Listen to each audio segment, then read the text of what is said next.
Bam, we're live. We did it. Holy cow. I was a wreck this morning. I don't know why. I don't know why. How are you this morning? Great. I had a police officer at my house at 4 a.m. Oh, your story tops mine. Mine's just I think I took too many vitamins. What happened? What happened? We have I live on the water, and you live where? On the water, like in the so I'm on Long Island, and my house is physically on a canal. So you heard that too, Caleb? It's good shit, huh? My accent? Oh, you guys we live in different countries. We live in different countries. Don't get this twisted, people. Okay, go on. So you're by the H2O. We'll call it H2O. H2O, yeah. And our neighbor had a dog who has been a nuisance for quite a few mornings. And I have a toddler at home, and sleep is limited as it is. And this person chooses to leave their dog out from 4 a.m. to 7 a.m., just continuous barking. Oh, no. Today was the last straw because my husband's away. And this podcast that I was excited / nervous for. Yeah, me too. Sleep was like, okay, already minimal. And the last thing I wanted was a dog waking me up. So I had my last straw today. and did they knock on the door and be like, hey, can you ask your dog to be quiet?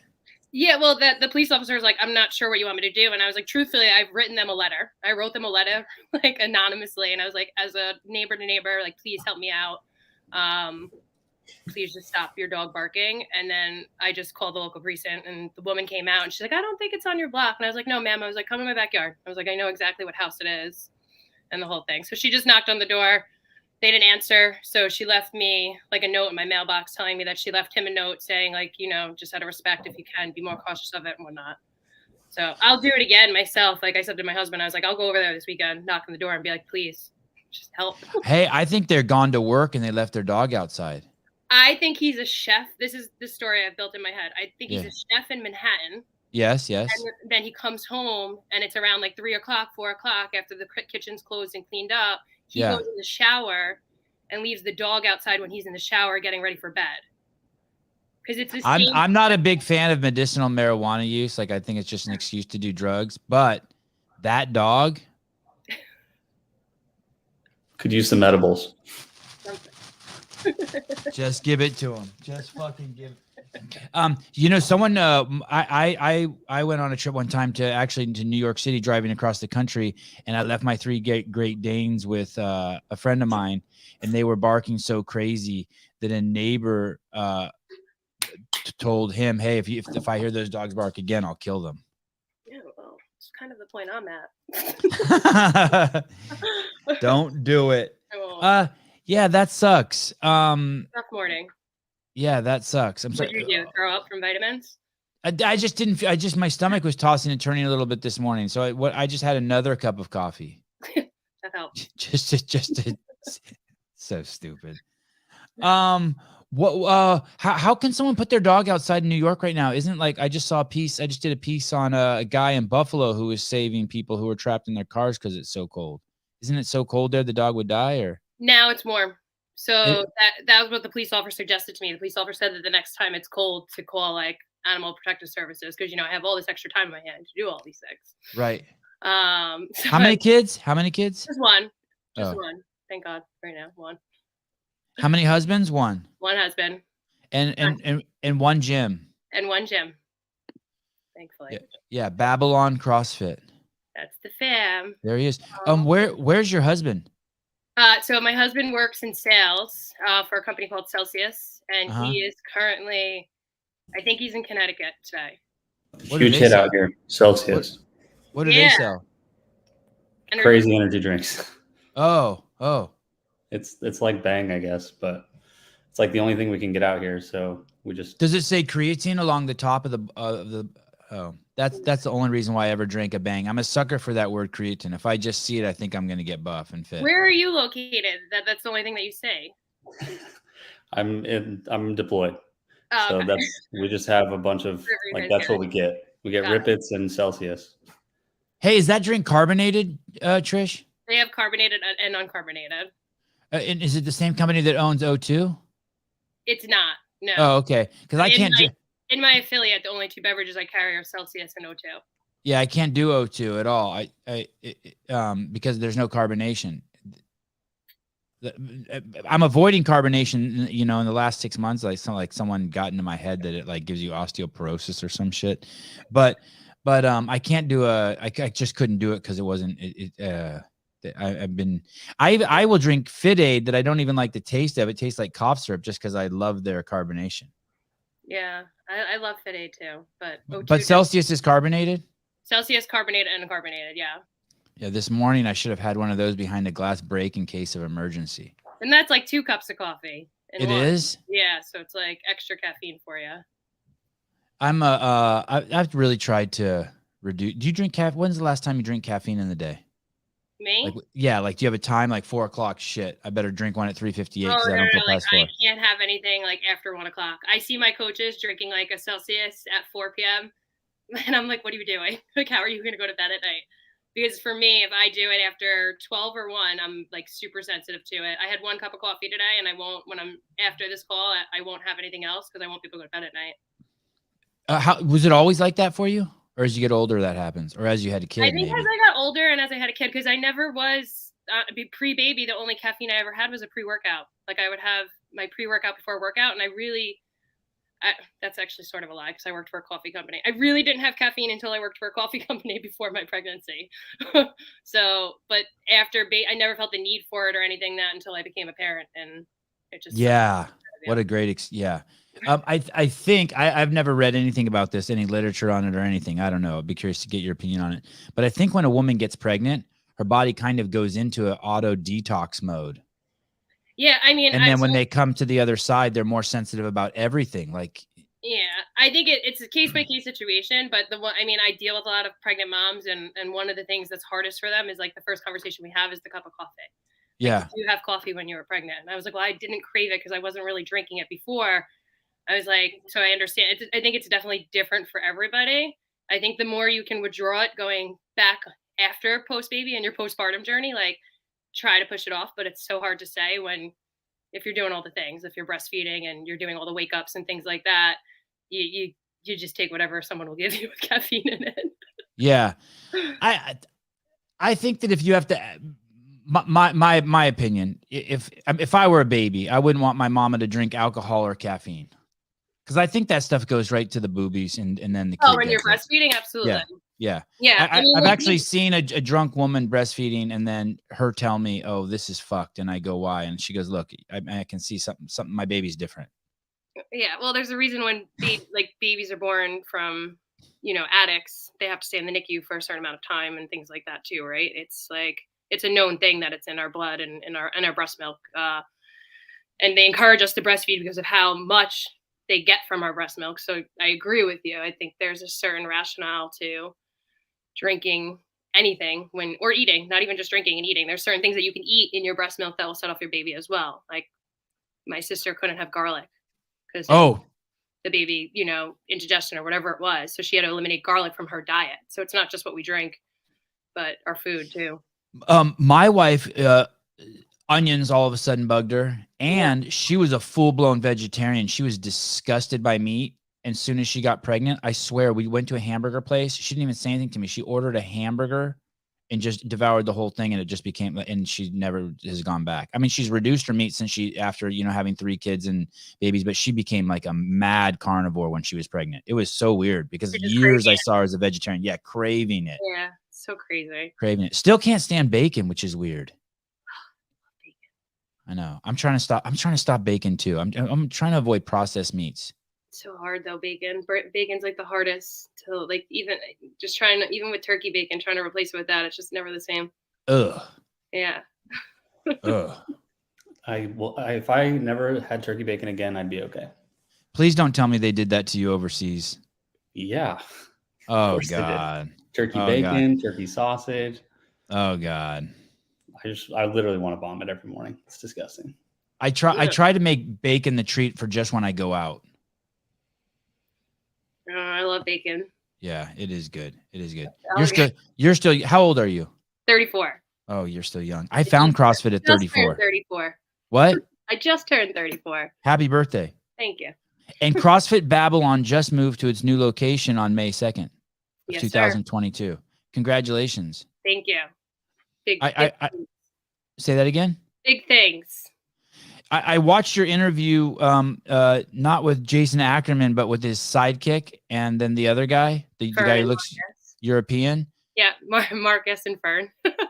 And I was so, they said something to you, or you said something about it being a pain to move. And I was so glad to hear that, because every time someone says they move their gym or they have to move their gym, like the executive producer of the show, Matt Souza, is like contemplating maybe moving his gym a few blocks.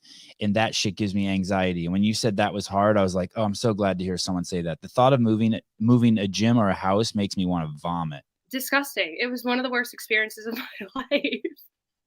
I say it, and I only moved 800,000 meters down the road.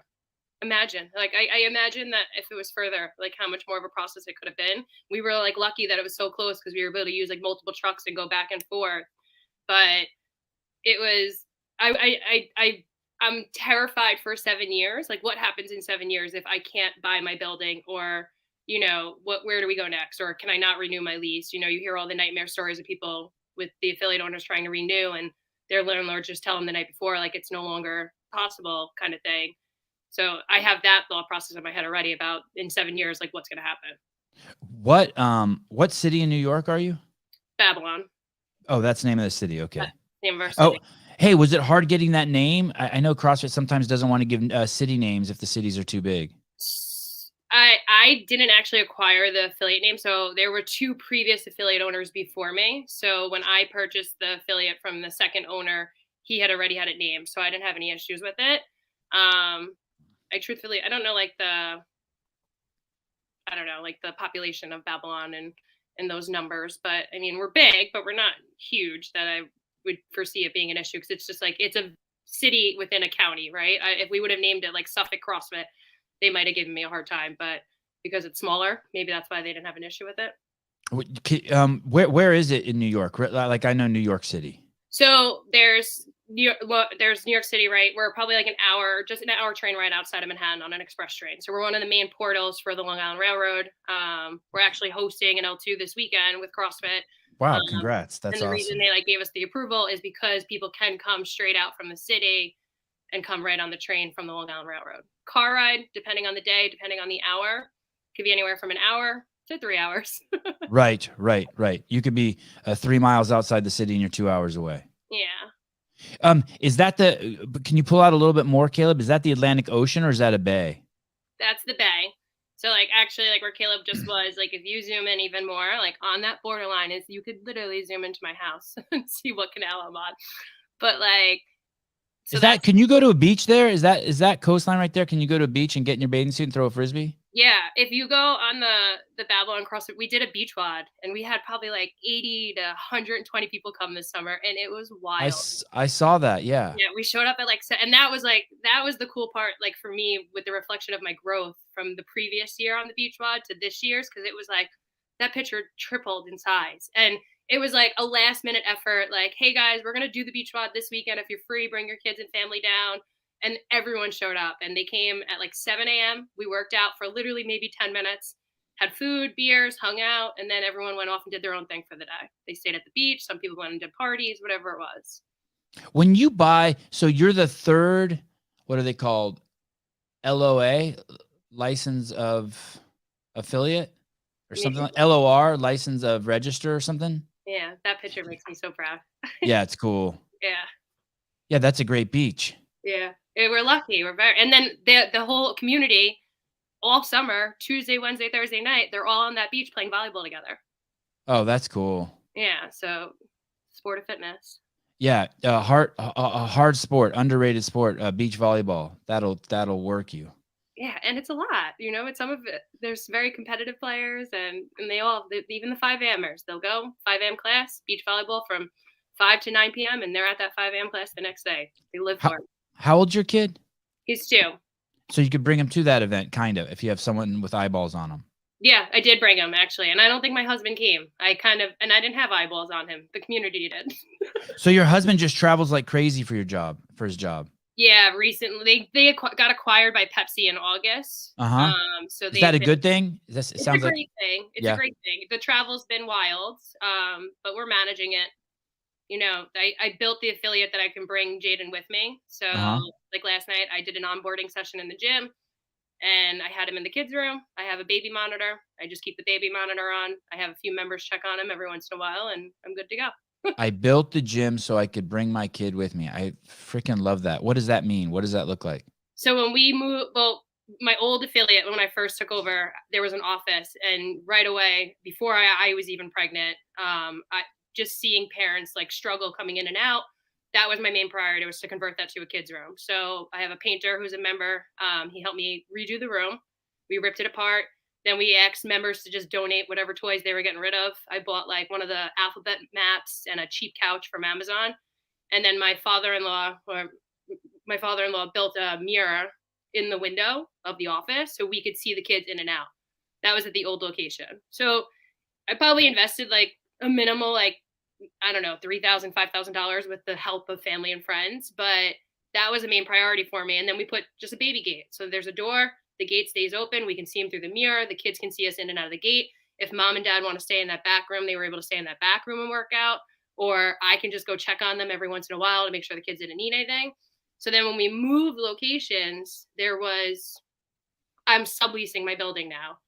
And a part of like the negotiations was like the guy didn't want to give me the office because he was renting it to a chiropractor. And I was like, you don't understand. Like, that's a main part of my business. I need something for the children. Like in my whole head, that whole office was going to be the kids' room. We also have like a loft area on top of the facility, but it just didn't seem safe. And I wouldn't want my kid up there. So real Right. life situation. So then we negotiated. He wouldn't rent me the space without the office. So I told him, I was like, that's kind of like a break, deal or no deal for me. And it was a fight, but we got it. He decided to move the chiropractor into his business. And now we have that specific office that we built a wall in between that's split for me and my coaches, like just a little private space for us for meetings and things like that. And then on the other side of it is the kids' room. There's a TV in there with Disney Plus, so the kids can put on whatever they want. Cool. Keep like minimal toys in there, just try to keep them a comfortable space. And like I said, I have the baby monitor was the great idea because now we can just watch them and bring the baby monitor on the floor, and you can either give it to the coach or you can watch them yourself, whatever works. The gym that my wife used to go to here in town, a great gym, CrossFit Aptos, it had a baby area and people used it like crazy. People loved it. I mean, it was the difference between people going and not going. Yeah. Yeah. Well, that's awesome. it's the same conversation I have with all the moms. Like, how do you look as good as you do? Like, I didn't give myself any excuse not to get here. That's the thing. Like, it's not easy to do it for anybody. It's just you got to figure out the right way to do it or the right supportive people to do it. And that was my main thing with the gym. It was like I have to give myself a space that I can return back to where I want to be personally. Right. If I can't do it, the gym owner, then how can I expect a member to be able to do it? Or Brandon Waddell, I can remember going for a run at my CrossFit gym, coming back when my gym was at my home. A member was standing there rocking my daughter back to sleep with a bottle because she woke up. That's the CrossFit community. hell yeah, Brandon. Yeah, that's a great story. And if you don't, there's really only two ways. You don't want people to start hating the kids. And that can happen if you don't have the kids. They'll start hating the parents that let their kids run around or interfere with the workout or shit like that. So if you have a place for them, then it's a positive. Yeah, it's hard, and it's you want to be sensitive to how you handle it. Even with the kids room, we still have our struggles with a kid that gets out or a kid that's screaming, whatever it is. Like there's certain things you can't navigate, but right, just giving them that option, like it makes it so much easier. I think I just remember coaching and always having kids on the floor. And instead of watching the room, I was worried about the kid in the corner and I was taking away from the member experience and things like that. So like everything that I struggled as a coach, I try to remember as an affiliate owner. And I always try to incorporate that into my business. When you purchased this gym, Babylon CrossFit, what happened to the name of your other gym? It's like kind of like so it was CrossFit 231. Okay. Originally, my affiliate was originally CrossFit 231. It was owned by a woman, Chris Hardigan, who's still a part of my affiliate. She had gone through, I think, about 5 years of ownership and then chose to take a different path in life and do something else. So she sold the affiliate to another affiliate owner who still has an existing affiliate. Okay. It was the owner of Bayport CrossFit. So Mike, who owns Bayport CrossFit, took over 231 CrossFit. He did a ton of construction and things like that. Bayport and Babylon are probably about 30 to 40 minutes away. When he took over, at that point, I was in and out of the affiliate. I was still helping Chris coach a little bit, but at that point I was trying to make money for my wedding. So I was coaching at another affiliate that was paying coaches. And that's kind of like where I really like built my path a little bit, I think, more as a coach, at Islip CrossFit. And then when I was at Islip, I just kept checking in with Mike. Mike wanted me to kind of work for him full time, but at that point, no one believed that there was money. At least I didn't believe there was money in CrossFit. And I didn't want to work for someone. I didn't want to do someone else's business, because that's essentially what I was doing at Islip already. I wasn't an owner, but I was doing all the onboarding. I was dealing with all the new members. I was doing all of their selling. I was closing all of the deals, and I didn't want to do that again for someone else. So I just mentioned it to Mike. I was like, listen, I wasn't in the place to buy the affiliate from Chris because my husband and I were getting married. I said, our wedding's over. If there's any chance you would ever sell, like, I'm very interested in having a conversation about it. And I'd love the opportunity to buy the affiliate. At that point, he was like, I'm not doing that. I just put in a lot of money, blah, blah, blah, whatever it was. And then conversations back and forth. And I'll never forget the text message. I was on an Amtrak headed to Washington, D.C. for my old company. And he texted me and he's like, fine. He's like, I'll do the deal. And I remember calling my husband and being like, holy shit, like, can I really do this? And the name of that gym at that time was Islip CrossFit. It switched from 231 to Islip? No, so it's CrossFit 231 switched from Babylon CrossFit. I was actively coaching at Islip CrossFit as their biggest. Okay. That's why it's like kind of a confusing story. And so when you, let me see if I understood it correctly. So when you were there, it was CrossFit 231 and you had no issue. You changed CrossFit 231 into Babylon CrossFit. Mike did that, the in-between owner. Oh, okay. Wow. And wow, that's smart. I wonder, and how long did it take before you made the first offer to where he sold it to you? It was probably like 3 weeks. And that was his second gym. So he still has a gym. He still has a gym. Yeah. And do you know the original owner that opened Babylon CrossFit? What year was that? 2014. Wow. Okay. So that gym's been around for a while. Yeah. So I think this year's our ninth year as an affiliate, or 8th year. I can't do math. And 8th or 9th year. And 9th year. And when so you buy this gym and but then that guy sells it. Sorry. So that guy sells it in 2014. What year does he sell it? And why does he sell it? Yeah. So Chris is a woman. She's okay. One of my members still. So she sold it to Mike, who's the owner of Bayport CrossFit. Ah, now I'm getting it. Because Chris wanted to go through a different angle in life. She was sorry. No, it's okay. Again, it's confusing. Like, there's a lot of overlap. I was a part of like 10 affiliates. It's only going to get more confusing as our conversation gets deeper. But like, she decided to do a different path. She sold it to Mike, and then I purchased it from Mike, who's the current owner of Bayport CrossFit. And that was in October of 2019. It was actually September 2019 legally. I was in Berlin the day we closed on the business legally. So that's just prior. And were you pregnant at that time? No, I got pregnant in November.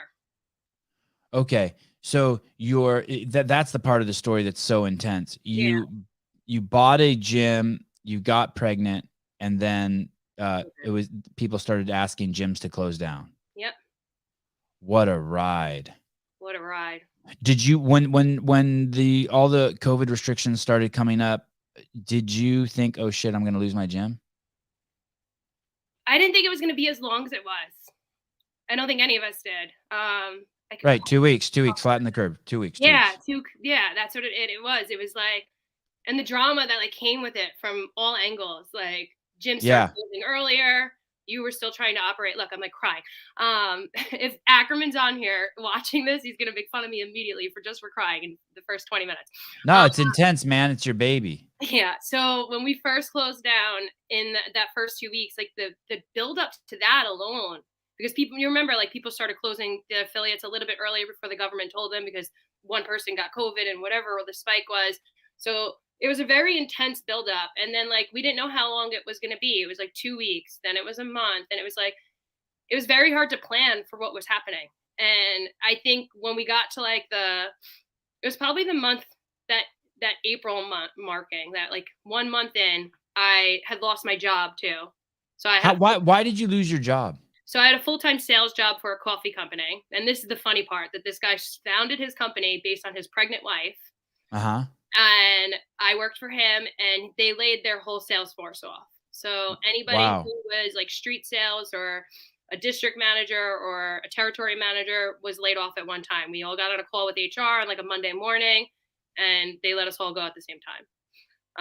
So that was our health insurance too. So during oh my goodness, my gym shutting down, my husband and I lost our health insurance. At this point, my husband didn't work for Celsius. He owned his own business that we had to claim essentially bankruptcy on because of COVID. And so that way I could do the gym and he could get a full-time job with health insurance. Wow. That's a lot of moving pieces. Yeah, it's a lot. God, that's impressive that you came out so well. That is crazy impressive. It's really wild. I get stressed if 2 bills come in the mail on the same day. I had a lot of support, a lot of conversations. And again, like when I look back on what we did, so I'll tell you like kind of what we did during the COVID shutdown. I think when we realized at that monthly part that like, we didn't know how long this was going to be. We were just getting jerked around. No one knew the real timeline. We were like, we have to come up with a plan to survive at this point. Like, because if not, we had no money in the bank. We just started. There were minimal agreements. Like, it's that typical when you buy an affiliate, you're really just buying the equipment unless you have an actual business plan. So there were no membership agreements. It barely gave me time to like get membership agreements into place, change rates, do anything, build any type of community. So when it happened, I literally took out my rent, I took out my bills, and I was like, these are the bills I have to pay. This is the money I need to make. This is the amount of people that I have available in Babylon right now, knowing that people were going to struggle. And I didn't think of this plan on my own. I had 2 friends that really kind of saved my day here. And he was an affiliate owner previously. So like he knew the numbers to look at. So he was like, take those numbers, figure out what that number looks like, assume that 25% of the people that you're accounting for aren't going to be able to pay it, that they lost their jobs. They're not whatever, they're going through COVID, they got to save money, whatever it is. Because knowing that everyone at that point is struggling, right? Like, yes, they all want to support you because they want your doors to reopen, but I'm not the only one struggling. Everyone had their own. Right. Everyone else is losing their jobs and having their businesses closed. And yeah. Exactly. So it's like, it was a very sensitive time for everybody. So we came up with this number, which was $60 or $65 a month. And with that, they were able to rent a piece of equipment. That could be a barbell, a kettlebell, a dumbbell. They could rent plates. If they wanted to rent a bike or a skier or a rower, I was happy to do that. I just asked that they paid their full membership rate, which at that time was only $135. So that way the reason just because it's a more expensive piece of equipment. Right. So if they want to do that, and if they had the money, like, right, I had members that were still making their salary and wanted to support me because they knew the struggle. Right. So there were certain and they don't want their gym to close. It's their gym. Yeah. Yeah. Like everyone felt it. It wasn't just me. It wasn't just my gym at that point. It was everyone's gym. So we gave that number out, and that's literally what we did. I went to the gym one day. We met everybody, my husband and I, and we rented out all of our equipment. I provided programming. I didn't do the Zoom classes. I couldn't buy into it. It's so not me. And I think that's where I live and breathe the CrossFit life, that right. It's just not real group classes. I can't get into it. I struggle with it. So I never did the Zoom. We tried like one and we were like, no. And then we just waited and waited and waited. And my old location thankfully had a backyard space. So as soon as they started making like rufflings that they were going to allow outdoor fitness, my husband and Steve and I, we went to the gym, and I was 7-8 months pregnant, and I have the pictures and everything. We literally cleaned out the whole backyard. We like ripped all the trees down. There was just a bunch of shit in the back. We cleaned it all out. Then I told the landlord, I was like, we have 2 options. I'm either closing down or you're going to pay for the backyard to be repaved. And if you can't pay for it to be repaved, instead of paying rent, I'll pay for it to be repaved. And that will be my rent. And that also, brings the value up in your building. I got him to agree to that. So we got the whole backyard repaved, and we were able to run outside exercise classes. So because of that, And that was going into summer. that was going into summer. So we're So talking, that's nice. yeah, June, July, August. And I was 7 to 9 months pregnant during this whole process. When we first reopened, because we were outside, I did limited classes. So I did like an 8, 9, 4, and 5 because I wanted to be respectful of the neighborhood. We were in the village, right? So I'm not in your normal, or I wasn't in your normal industrial area. I was in the village, like mom and pop deli, mom and pop hair salon, houses behind my gym. So we were doing all these outdoor classes. Everything was great. I had my baby. And as soon as I had my baby, that's when things started. You had your baby during COVID. Did you have your baby in a hospital? Yeah, August 2020. My husband That must have been wild too. Yeah. Well, I don't know any different, right? So I don't have anything to compare it to based on other people's stories. Right. All of the Was your husband allowed in there? He was. Yeah. Oh, that's cool. Yeah. I don't think he wasn't allowed to stay overnight. But like every mom and husband and wife that I speak to that have that hospital experience, they tell me that it was better off nobody was allowed to come visit me because I was able to rest and like do the whole thing. Yeah, nice. So when we reopened outside again, like so when we were outside, then I started to deal with like local government issues as well. We had a neighbor complain about noise because now all the like regulations and stuff in New York, like if you remember, they had us in New York reopen indoors as long as we had all the doors and windows open in gyms, as long as we wore masks, as long as we had the 6-foot boxes, whatever. So I did that. I had 2 garage doors in the back. I had the front doors. Again, I'm on the main strip of the village. So if I'm not following procedures, people were calling the police on us or Suffolk County or legislature. How many times did the police come during COVID to your gym? 3 to 4. Yeah, crazy. 3 to 4. I never got. How was that experience? Were they cool? They were very cool. I was pregnant when things happened, so I had a lot of sympathy. Right. Nice. You got a big old belly. You're coming out, and they're like, "Oh, hi, ma'am." Yeah. No one wanted to fuck with me. So that definitely helped. But it was just like, again, you felt like you had one thing solved, and then the next thing came up, and you just kept dealing with it. I never got to the point that we checked for vaccines or anything like that. It wasn't something I wanted to do. I'm praying and hoping it never comes back up. Yeah. And you're very close to the hive. What I call the hive is like there's these epicenters of fear in the United States. You know, San Francisco, New York City, Portland. There's these places where it seems like all of the decisions are based on fear as opposed to risk assessment, right? Yeah. And what's amazing is you have these. I hesitate to call them newspapers anymore because they're so bad, but you have someone like the Washington Post who's posting 2 years of fear, and now they've posted 3 articles that any exercise will mitigate your risk towards COVID. And it's like, wait a minute. How are you 2 of those? How are you reporting on both of those? How did those first reports come out? It sucks too, because we all knew, right?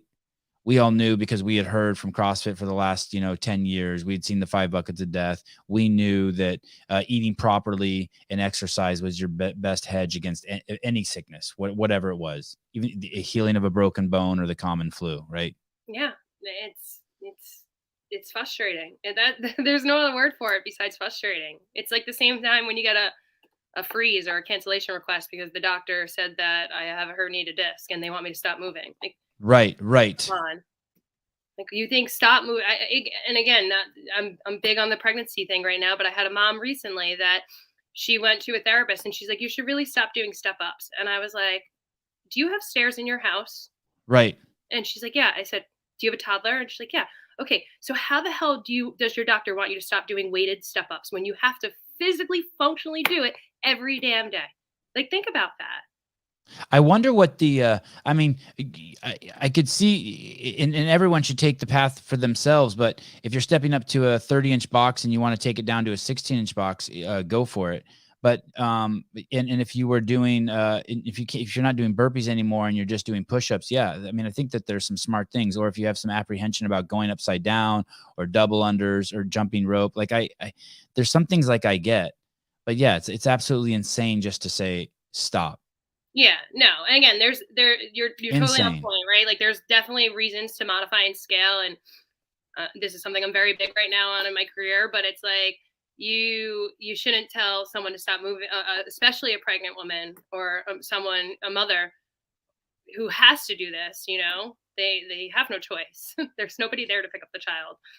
My wife was setting all sorts of strength PRs during her first pregnancy. During her second pregnancy with twins, things slowed down a lot.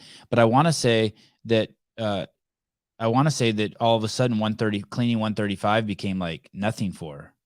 Whereas before she couldn't even do it once. Like, and it wasn't right away. She went through morning sickness, but I want to say like in the 4th and 5th month, this lady got strong. Yeah, in my pregnancy, I was definitely lifting heavier.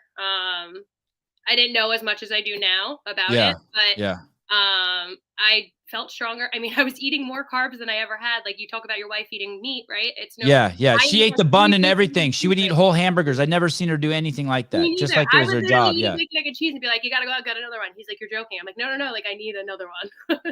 And she would pour a bottle, in college when you're hungover, like you wake up in the morning, you just pour a bottle of water in her mouth. My wife used to drink water like a hummingbird.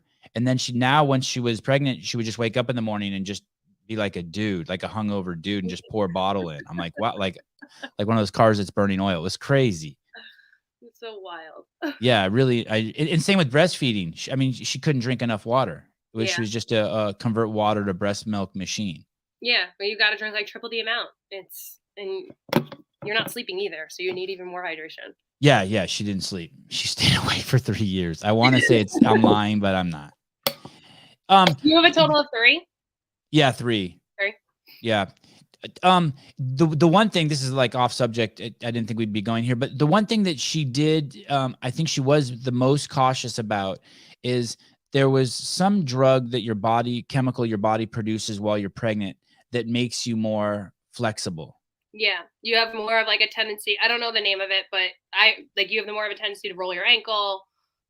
Your hips are moving, right? Everything's growing. There's a lot like that. That's something that's like my neck. Like this year, I'm branching into this. This is all I want to do. Like a lot of the pregnancy. Like work with pregnant women. Yeah. Yeah. Awesome. Yeah. Awesome. I love it. There's a lot of like, you just go to the doctor and they're like, hey, do whatever. What a great name for a chemical, relaxin. What?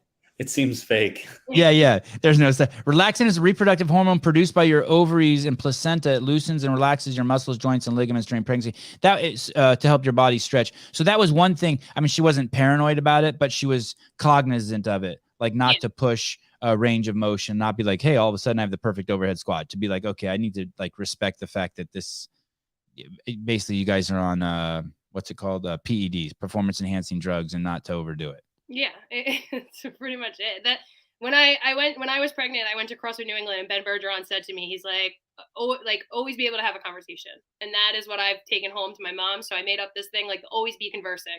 So if I have a pregnant mom in the gym, she should always be able to have a conversation with me, because that means she's controlling her heart rate. She's able to, if she can control her heart rate, she's controlling what the baby's experience. And that's like what I try to really push to my. Yeah, I think my wife switched to nose breathing for that. Yeah. During a pregnancy, just the rule is you can only breathe through your nose. That way you don't go to some crazy level of intensity where you're panting like a dog. Exactly. And then it also has to do with the pressure that we're putting down onto our pelvic floors and things like that. Like when we squat, we don't realize we're taught to brace, which is actually the worst thing for us to do. And it applies more pressure to us. And that's why women have more symptoms post-pregnancy of like peeing their pants when they double under and they squat and things like that. It's because of things we're doing during our pregnancy because no one's guiding us correctly. Navy Vet 09, currently breastfeeding. I drink over a gallon of water a day and I'm still thirsty. Yeah, that's how my wife was. Yeah. It was just like she couldn't get enough water. What is the pelvic floor? What is that? Pelvic floor holds everything together. Is it a group? Is it a group of is it bones and muscles and ligaments? Is it like it's like an area like, hey, there's New York State. Hey, there's the pelvic floor. Essentially, yeah, it literally holds everything together, and it's crazy that it's not down there on the bottom. So like I don't know, like that space between your butthole and your vagina. It's like there, exactly. and then scoops up the anus and the vagina, and that is your pelvic floor. Exactly. When I was teaching my husband how to breathe down into his pelvic floor, he was like, literally, it's to breathe into like the skin between your butthole and your scrotum. Yeah, I just tried it. I went straight to my butthole. That's not good. But like, it's like, you just have to like really think about exhaling and creating this food baby. Right. And then like, think about when you go to do a back squat, or you think about pulling the bar down. Yeah. Squeezing all of this tension. Now imagine you have a 10-pound baby in your belly. Yeah. No. Right? And you go and you teach somebody who was 7 months pregnant, because we see people 7 months pregnant on social media back squatting 150 pounds, but they're bracing. Now they're holding all this tension in their core, yeah, abdomen, and they're putting all of that pressure down onto their pelvic floor. So and that's not what you want to do. It's not what you want to do, because we already have enough pressure on the pelvic floor. If we work like through your breath, like through your breathing, like your wife was doing through her nose and things like that, it controls the breath work, and then we're not putting like an extensive amount of pressure onto our pelvic floor. And then what that helps us do is, in that postpartum return to fitness, you have less symptoms. So the reason there's multiple reasons I became so passionate about it. Obviously I got pregnant, but like one of the things that sticks in my head when I first entered the CrossFit world was seeing women in multiple affiliates, that 3 or 4 affiliates, that were peeing their pants when they were double undering, and everyone's like, oh, that's normal. Like, yeah, that happened to my wife after she had the baby. Yeah, and it's normal. It happens to a or lot box of jumps. Us, but we can do things to help it. Like, there's certain things that we can do. Does it still happen to your wife? No, I haven't heard her talk about it in years. Okay, you should ask her. Yeah. So I always just pictured like there's a bladder, right? And then there's a tube that comes to your vagina, and when you jump, it's just the pressure from the water from the urine in the bladder just pushing out the tube. Yeah. Can you bring up the picture of it? Again? Yeah. Did you bring it up, of the actual pelvic floor anatomy? I couldn't even tell what that was. I just saw a bunch of stuff. Hey, there's this thing that boys do where like you can like flex this muscle and your penis moves. And like when you're a little kid, you discover it, and like you hang a towel on your penis and you walk around like as a little boy. Do you have a boy? Yeah, oh yeah, you have a lot to look forward to. And is that part of our pelvic floor? Is that what you call a Kegel? That thing when you do that thing? I'm not 100% sure. No. I don't know. It's not? Oh, I always thought that was a Kegel when you do that thing where you move your penis up and down. Like look, Mom, no hands. Throw a towel on it. That's the cremaster muscle, and that's not what that does. That's a great muscle. It's a great muscle. It doesn't get enough attention. We'll come back to it. Go ahead. Sorry. This visual holds everything in above you. Okay, so I'm looking at, that's a woman. I'm looking at her with her legs open. This is you too. Oh, okay. I have that too. Yeah. What's that big hole? You know, like when older men pee their pants when they get older, they have like issues. That's a part of that could be a pelvic floor symptom, or it could be a diabetes symptom, but it could be a pelvic floor symptom. There could be certain things that if you have a grandfather who's peeing his pants and he's hunched over, I'm going to get up like a weirdo. If he's hunched over like this, walking around, and your grandfather saying he's peeing his pants, it could be just a posture thing. That if we can get grandpa to stand up functionally, that could fix him peeing his pants maybe. Wow. Okay. It's like there's so many different things. There's so many different symptoms. And again, I'm still learning and building. I treat it like CrossFit because like I'm still learning my confidence in it. But it's like, and that's how I'm helping other girls get their certification now too. And they're having some issues like going through the coursework. And I keep telling them, it's like, we were never as confident as we were in CrossFit without the practice and the conversations and the things that we're doing. And our biggest thing right now is just trying to educate people on this because it's not spoken about. And I had a C-section, and I'm somebody who came back, never had issues lifting or anything like that. I have lower back pain now. And from working. Yeah. My wife got some pretty crazy sciatica after the twins. Yeah. And that's all connected to your pelvic floor. I don't mean to X this. No, it's okay. Vaginally or C-section, your wife? Vaginally. So how long did she push? Oh, 25. The first baby was 20 hours. Second baby was 5 hours. So like that all plays into all the symptoms she had postpartum are all things based on her delivery and the things that she had, right? Your wife pushed for 25 hours. That's 25 hours of pressure down into her pelvic floor. Maybe she teared. The other thing, CrossFit affiliate owners, like you'll have people that come in and have prolapse, that their vaginas are literally falling out. And they have they have a net to catch their vagina. Yeah.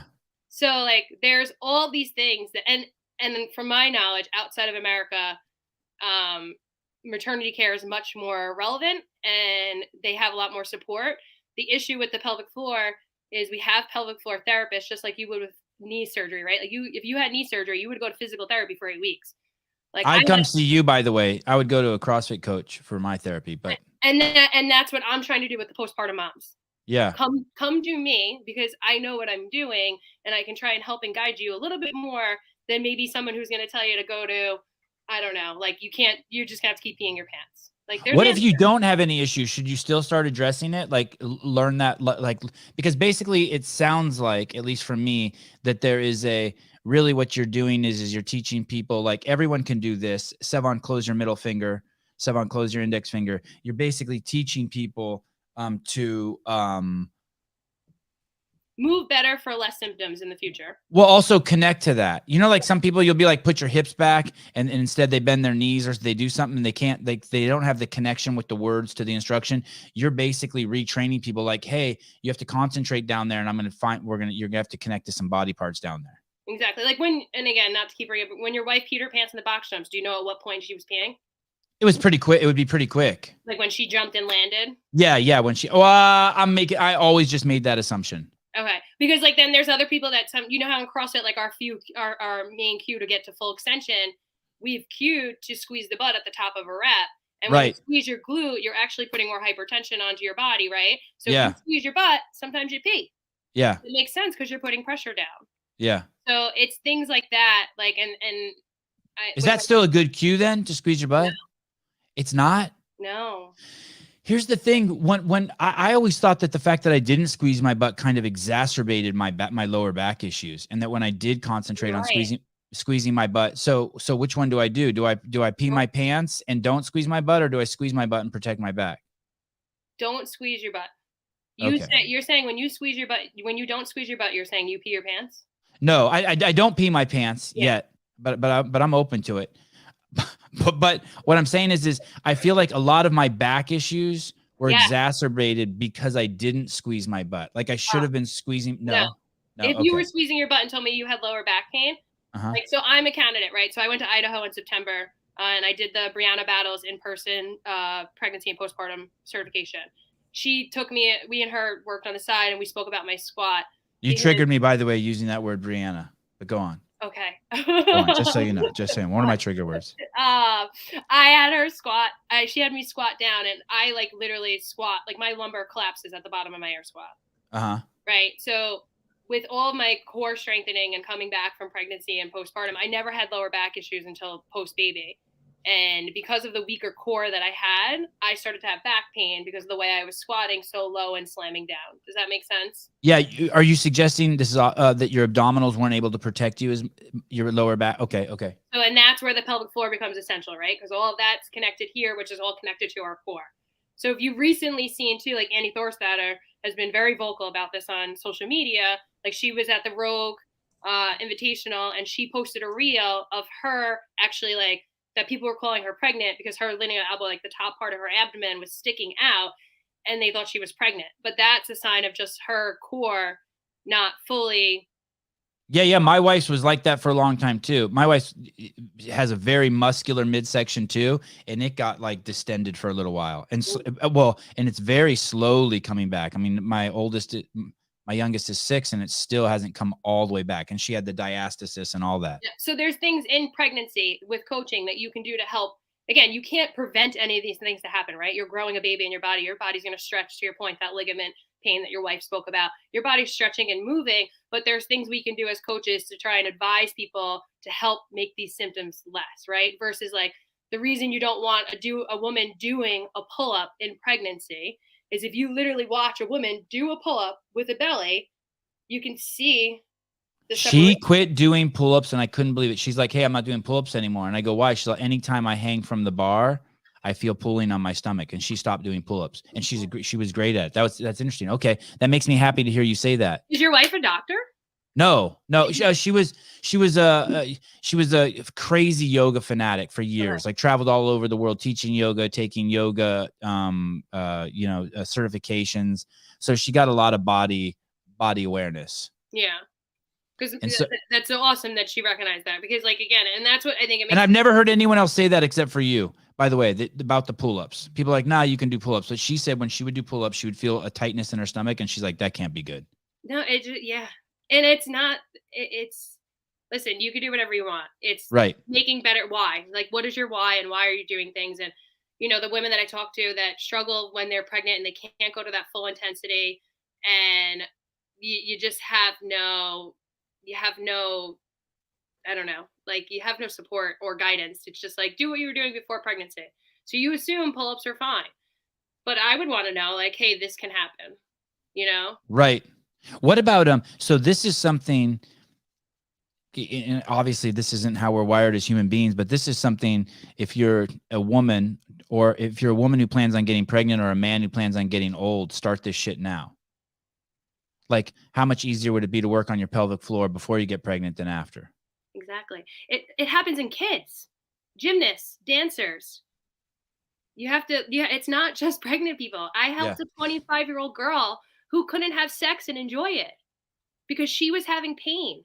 She would come to the gym and she was talking about all these symptoms. And I was like, I don't mean to ask you an inappropriate question, but what about sex? Like, when you have sex? She's like, I hate having sex. Like, what do you mean? Yeah. What's the relationship between a inoperable pelvic floor and sex? Why does that hurt? Because if you have a tight pelvic floor, if your hips aren't shifted the right way, or if different symptoms. So in this situation, this particular female fell down the stairs when she was younger, and her hips shifted. So think about this in the CrossFit world. This woman fell down the stairs. We constantly have CrossFit athletes fall off a rope, fall off the rig, fall off a box, slamming their tailbones. It's not the ideal world, but it does happen.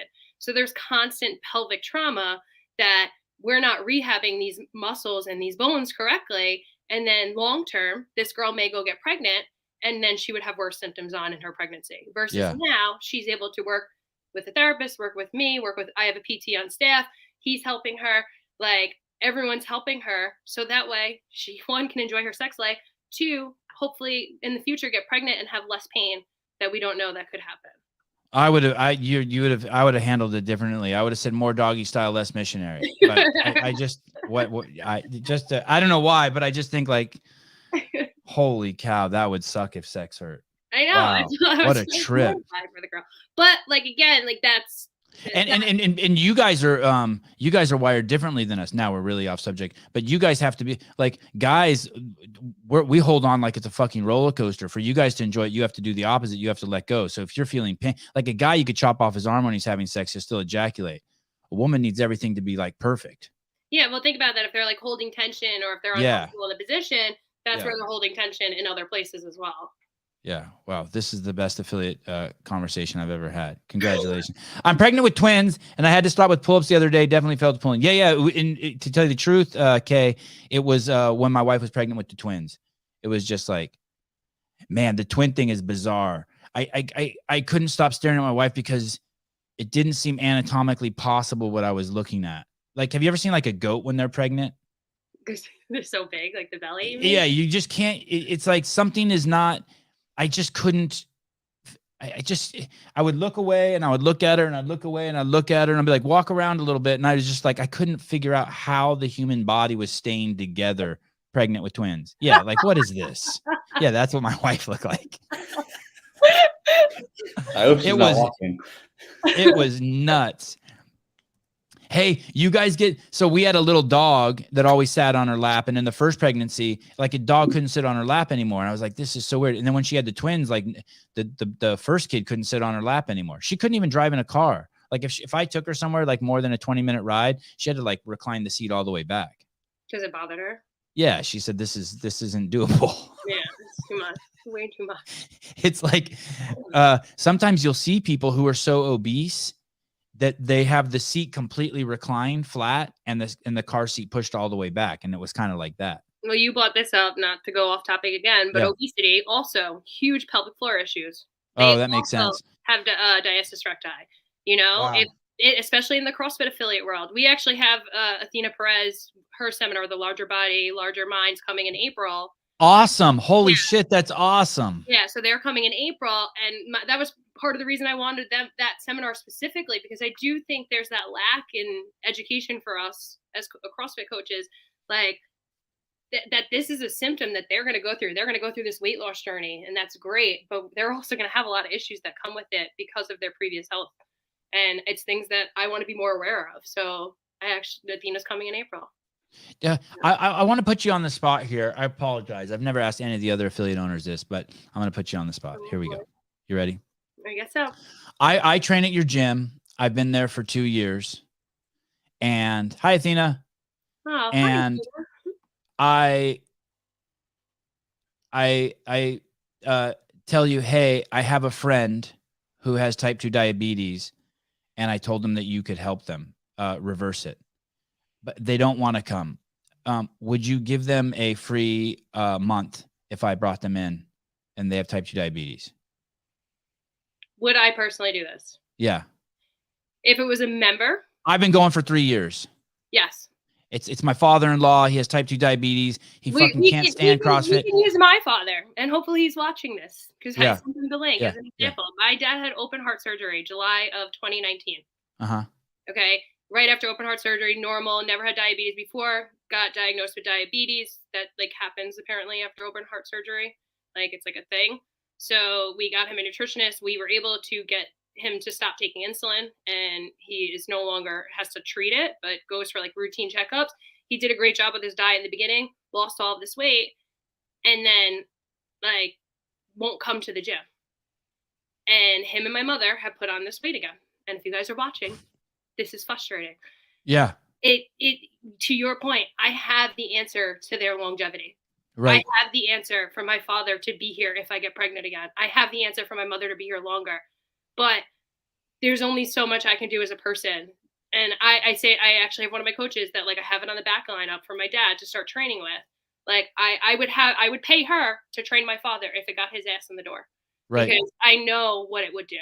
So to answer your question, if one of my members that somebody I have a relationship with for 3 years, and again, we did do it. I did do it with a member's father. He's no longer here. He moved to Texas, but his dad was really unwell. And he came in and we had him doing just walkouts on a box. He would come to the 5 a.m. class with them, and we would just come up with like a plan with a PVC pipe and walkouts, and he would do it. And he was in a better place then.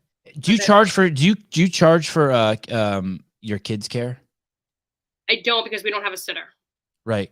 It's kind of like that. Then, hey, if you come to the gym and you've been a member for more than a year, you could bring your old fucked up parent too, and we'll let them walk laps around the gym while we work out for free. Here's what I was thinking. Not a bad idea. I'm not a religious person, but I have a lot of friends who are religious, and I love hearing them talk about. I love hearing about scripture and all the different religions, and I like I don't know if this is true, but my memory of this one guy said, hey, like if you're not. One of the rules about being a Christian is you have to fish for other souls. You have to be a fisherman of other souls. And so you have to introduce people to Jesus. And if you're not doing that, then you're not following the rule. Like everyone has to have a little bit of an apostle in them. And I'm thinking to myself, how could you go to but in our Bibles, we read Jesus' thought on fishing in Mark 1:17. The verse states, come follow me, Jesus said, and I will make you fishers of men. Become a fisher of men meant that Jesus was going to use his disciples to grow the kingdom of God. And you can do that in a lot of different ways. One of the greatest, I hate to just continuously blow him, but one of the greatest Christians I've ever met is Rich Froning. He's so just subtle about it. But even in that documentary that we made at CrossFit, where he talked about, adopting, it was so subtle, but his Christian values were screaming without them being Christian values. And so, and I've heard of people who came up to Chris Spieler and say to him, hey, how are you so successful? And then, he uses that opportunity to say, well, it's because I'm a believer in Jesus. But if you go to a CrossFit gym and you haven't brought someone there, I'm thinking like maybe you're not doing your part. Like every member of every affiliate should at least once a month invite someone to come to the affiliate with them. Totally. We do. And talk to the affiliate owner and just be like, hey, there's this guy I know. Like, just bring people there. You're doing something so good for them. Have the uncomfortable conversation with someone. God, I hate to sound like my sister now, but your heart is in the right place. You're asking them to come because you want them to be better. Like drop all, I know we're all crazy about it and we're excited to share it because of how good it made us feel, but just be like, hey, I have this coach, Trish. She had a father-in-law or a father. He had type 2 diabetes. They reversed it for him. He got off his insulin. He extended his life. Do you want to come try? I talked to her the other day and she said, you can come for a month. It's like, dude, if they say no and they're mad at you, it's on them. Yeah. Right? The worst is when you get them in the door and you solve the problem and then they quit. Well, at least then they know. I mean, you can't, you know, what's the thing my mom used to say to me as a kid? You can bring a horse to water, but you can't make it drink. But at least they know. Yeah. And here's the thing. They may tell someone else. They're going to tell someone else. I'm sure was that your father you were talking about, or your father-in-law? My father, yeah. Yeah, you know your father's told his other friends. You know he's told his doctor. He's told other people. I mean, here's the other thing. You did that for your father, and his doctor witnessed it, and his doctor probably didn't even know that was possible. And so now it's spreading. I mean, I just feel like it's such an easy way to be a good human, to support an affiliate. I remember I got a lot of slack for this, but I remember during a lot of the BLM stuff, people were talking about donating money to BLM. And I'm like, donate money to a fucking CrossFit gym. They're fucking struggling, the vast majority of them. And then you'll kill two birds with one stone, because that gym will be open to anyone of any color, of anything. And that's actually a breeding ground for help. It is not a preposterous idea to donate money to an affiliate. It is. I cannot think of and I'm not saying any affiliates are asking for that. I'm just saying everything that happens there is good. Everything. Well, unless someone bangs your wife or your wife cheats on you, but that could happen. That could happen at church too. That just yeah, that could happen. That could happen anywhere. But man, what a great every day you get to go into a healing center that sends ripples out into the village. Yeah. It's cool. It's cool. I don't know how to explain it. I never go to Starbucks or Burger King or anywhere like that. And then later on they'd be like, dude, I had the greatest quarter pounder. Oh my God, you have to try the coffee at Starbucks they're brewing right now. But I promise you, every day someone at your gym leaves your gym. Or I went to the dentist today, I got the greatest cleaning. No one's doing that. No, yeah. We have like 5 within our gym. I can name 5 business owners within our village that all own places. We've had one recently join, Joe from Hitch. Awesome. And what's Hitch? What do they sell? Hitch is a really cool store. He has a bunch of different vendors that he sells. So if you have like a homemade ornament or homemade candles or things like that, I like it. He has all of their vendors and they can make commissions, and he sells all of their products. And then he also has a Forever Fuse company. But Joe's a Forever what? Forever Fuse, it's called. What's that? These cool bracelets. They never come off. Oh. So it's Forever Fused on me. This one is actually the Barbells for Boobs breast cancer one. So all of the money that he raised on these pink gems, he donated back to the gym event for our fundraising event. Oh, that's cool. And that stays on you always? Forever. Oh, that's cool. Some type of terrible thing happened to me. until you have to do a bar muscle up on a log and it rips it off. Yeah, until it completely rips it. Yeah, so that's Hitch. But with Joe's a phenomenal person in the sense of he was at Orange Theory and he plateaued. And it was because he was just doing the same crap every day.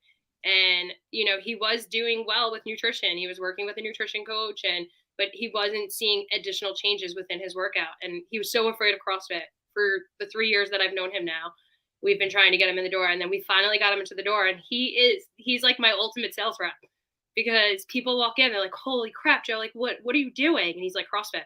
He's in the last 3 months, he's gotten me probably 7 new members. Wow. Yeah. And that's awesome. It's just clicking, right? And he's not even at the point of CrossFit that he really is at the full experience of CrossFit. He's still just bordering that beginner line. And he's crushing. It's insane. And I don't think he realizes how much he's doing by paying that forward and telling other people about it, because as much as I'm changing lives, they're changing lives as well. Did you buy your first gym or the first space you went into? Was that Jason Ackerman's gym? No. So Ackerman and the way I found Ackerman was through the whole George Floyd thing. I was it's a full story. Pre-COVID, I was like the Ben Bergeron train. Loved Ben, read everything about him. I went to CrossFit New England in February of 2019. I did his immersion program. How far is that from your house? Through 4 hours.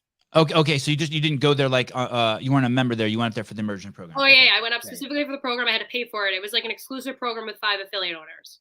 Yeah, Matt Souza did that too, by the way. The executive producer of this show, he did the Ben Bergeron immersion program. Oh, did he? Yeah. I didn't know that. So when I went, it was interesting, right? Like at that point, I only owned the affiliate for 4 years, so I was just trying to learn how to do everything the right way, learn as much as I can. Also, just fangirling because I love Ben and Heather so much. And then when that whole thing went down with CrossFit, I didn't relate to the way Ben handled himself through that experience. And that's when we were with CompTrain as a programmer, and I decided to make the switch to HAM after a conversation with Austin and James Hobart, and Spencer.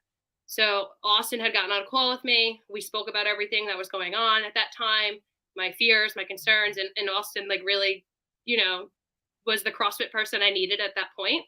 Who Austin was? Yeah. Okay. He saved me. Like I was terrified that I was gonna have to de-affiliate and all of that, and CrossFit was just gonna end. I didn't know what the hell was gonna happen. So he really got me back like in a mental state, and so we switched our program from CompTrain to HAM at that point, and that was pre-CrossFit acquiring HAM, to which is now CAP.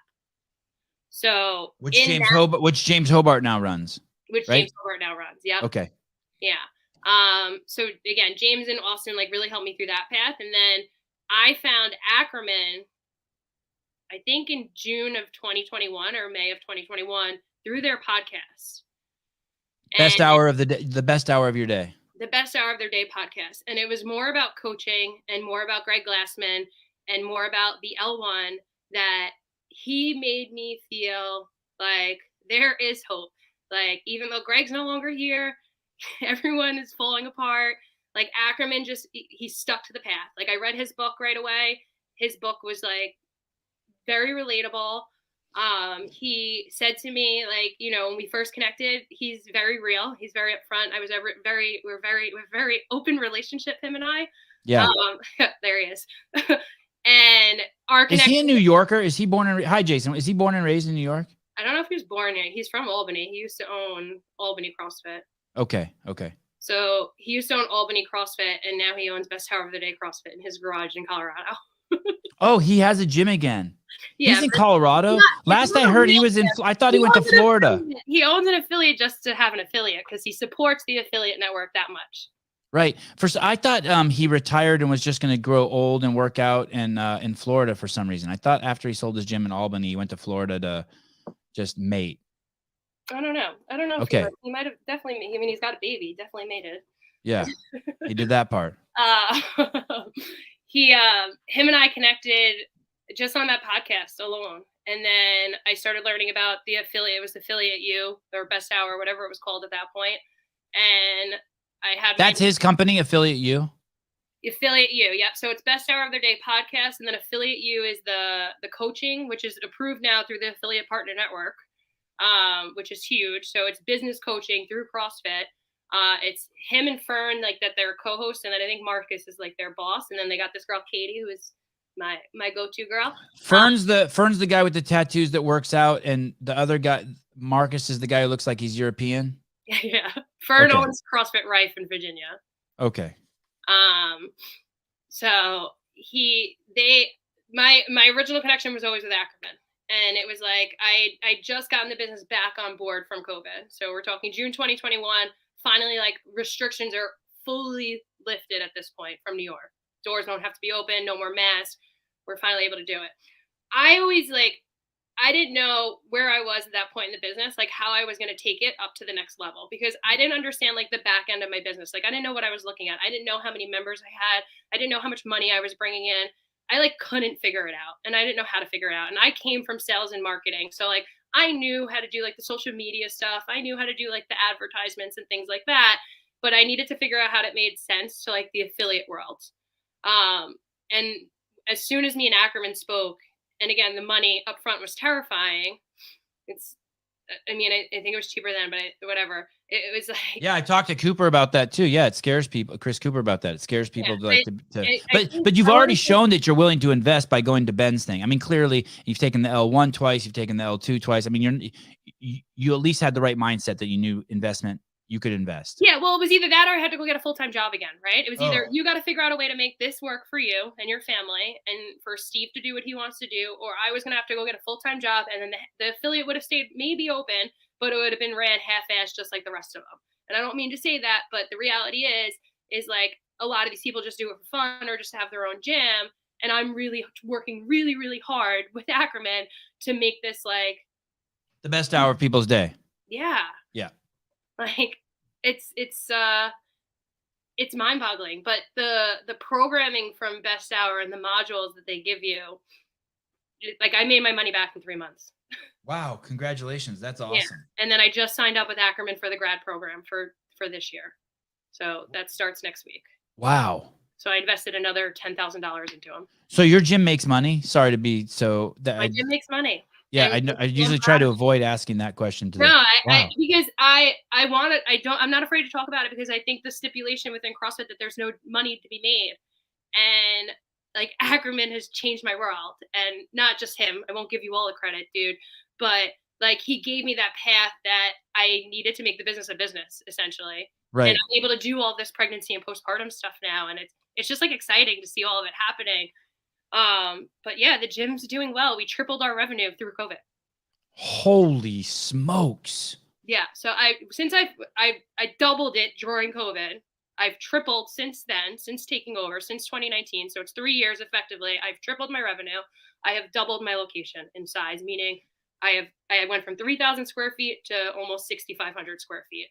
And you had the I was listening when you were talking to Fern, you were talking about how even though your other gym was 3,200 square feet, it wasn't practical 3,200 square feet, and now you have 6,000 practical square feet. Yeah, the space Usable. now is beautiful. It's I think it's a dream. I say I treat it like the Field of Dreams. Like I built it, and now everybody's coming.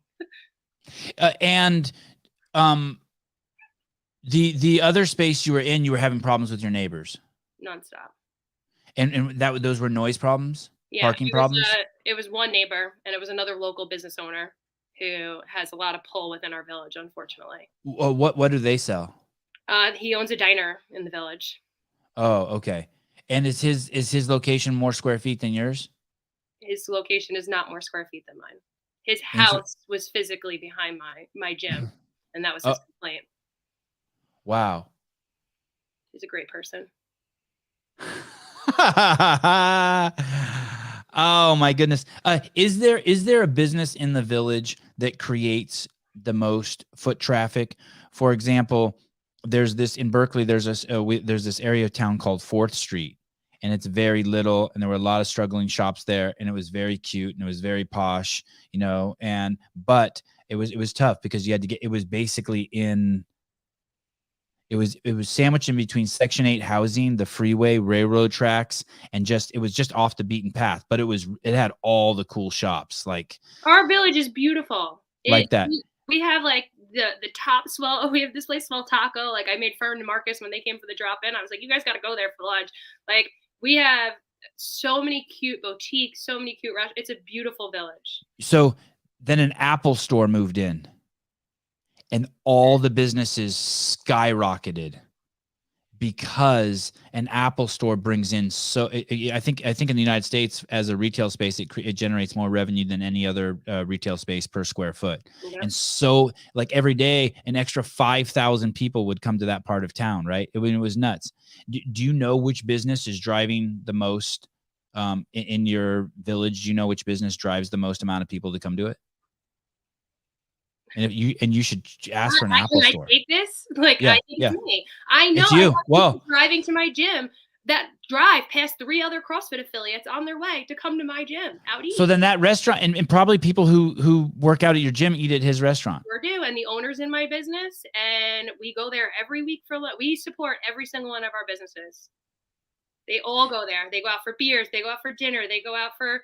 We have one of the business owners whose liquor license was taken from him a week before Christmas at the Brixton, And I posted in our community group, if you guys need to buy gift cards or if you need to just do takeout or catering, if you can, you know how hard this is going to be on his business. My whole gym went there. They coordinated a dinner and went to go support this guy. Like, why did they take away his liquor license? It was like a business partner thing. Like I don't know the full story. I think his business partner passed away and it was like a filing issue. Like they didn't file it in time. Did he get it back? I think now he officially has it back. He figured he's smart. That's scary shit. Yeah. And he went through a lot too. So that's the team, that the community that we have, that it's like, they're going to do whatever they need to support everyone around us. Why you were a basketball player and soccer player? More soccer, basketball when I was younger, but yes. And then you played soccer in college? Played soccer in college. I actually coached the varsity girls last season in our village too. Oh, wow. Yeah, I was the assistant head coach for varsity, and we won Long Island County championships. That's a high school team. I'm sorry, Suffolk County championships. Yes. Wow, congratulations! And yeah. Have you had knee surgery? I have not had knee surgery. Wow, you played collegiate. You played collegiate soccer, and you didn't have knee surgery. No, just right ankle surgery from that. Wow, that's incredible. Have you ever heard Joe Westerland's take? Do you know who Joe Westerland is? I don't. He's been around forever. He was a strength and conditioning coach, I want to say, like at a big school in one of those weird states. Like, where did they do the World Series of baseball? Is that Omaha? Omaha, Nebraska. Yeah, I think maybe he was strength and conditioning coach at Omaha. He's a flow master. Has been on the L1 team forever. Oh, I know him now that you're saying. Yeah, and I remember him saying I've seen, like, all the girls I knew who played collegiate soccer, they all ended up having knee surgery. They all got that line down the middle of their knee. And he was sharing with me one time that he thought, God, I wish I could remember. It's been so long since I've tried to remember this. But basically, he said it was basically just the root of that, I think he said, was ankle flexion. That basically people lose ankle flexion and then all the problems start heading north. So then your knee has to compensate for it. Your hip has to compensate for it. And basically, that's one of the reasons why CrossFit was so great, because it forced you to, overhead squat, ankle flexion, squatting, ankle flexion, like everything, as long as, to maintain position, keep your torso upright, that you basically are forced to start working on your ankle flexion. And for me, that translated also is to not putting shoes on my kids. Yeah. Especially high tops. Yeah. The PTs love that. No shoes. Yeah, like we struggled with Jada not walking, and they were like the whole time trying not to have shoes on them. Oh yeah, and do you remember when? What do you mean struggled to walk? Like he was just a delayed walker, so they were like. Did he crawl? He did, but not as fast as he should have. Yeah. But he's fine. Yeah, I think that the best thing you can do for your kid is not teach them to walk. Yeah, because now my life is hell. Well, also you're gonna walk your whole life. I suspect there's this guy who has an Instagram account where he walks on his hands and feet, like at minimum 30 minutes a day. We had him a guest on this show. Man, is that the same guy that did the New York City Marathon like that? I'm not sure. There's a guy that did the New York City Marathon I think it was during COVID. He did that. He bear crawled through the whole all of Manhattan. I cannot believe this guy's body, what's happened to it. From just walking on his hands and feet at least 30 minutes a day. It is nuts. His forearms, his wrist flexion, his core. I mean, he looks like oh my God, he's turned himself in. He looks like a real life werewolf. You know how like they're all muscular and shit, and like it's crazy. Yeah. But I never wanted to teach my kids how to walk. I'm like, hey man, crawling has got to be the holy grail of fitness and great for the mind. And then they're going to eventually stand, and then eventually you see them pull themselves up on the couch and they start walking. But yeah, you put shoes on a baby and you're tripling the difficulty of standing up and walking. Yeah, look at his forearms. And people are buying like the wrong type of shoes, right? Like people buy the cute shoes to put on their babies, and it's not what you want their foot to develop in. This guy, yeah. This is a really interesting Instagram account. He's documenting the whole thing. Yeah, everything has changed on him. Those fingers. I got to see his whole body. I can't really. He's staying up like that. Yeah, he's just a BJJ practitioner, and yeah, his whole body changed from, yeah, his arms and shoulders and forearms. None of it looked like that. Holy crap! Yeah, it's pretty cool. Maybe show Caleb. Can you show one of those things where he's like running? He's running like full speed, like on his feet, and then he just turns into a dog. It's so nuts. Like a reel. Yeah, everything has changed for him. Anyway, yeah, crawling. I love crawling. Are you gonna have more kids? Yeah, we're trying. We're trying. You are. Now. Yep. Yeah, that's fun. That part's fun. It's exhausting.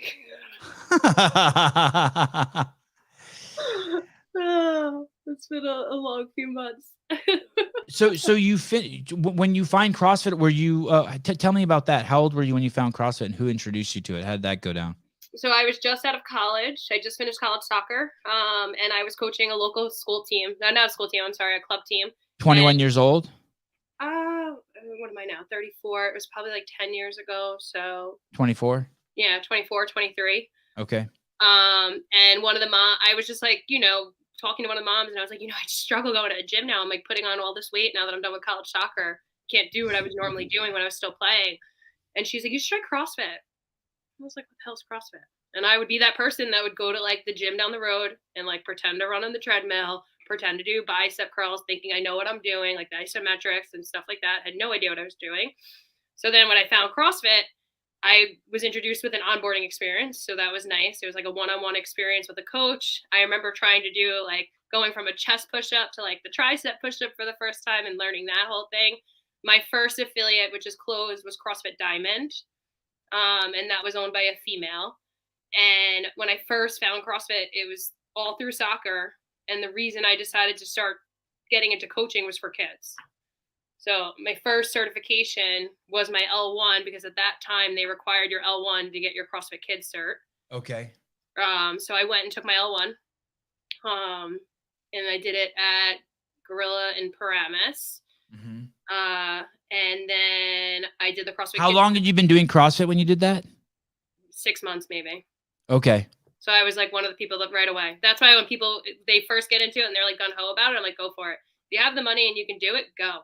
Because like, I think it just gives you a better concept of like the longevity in it. Like the moments that you like might have a bad day in CrossFit and you want to quit.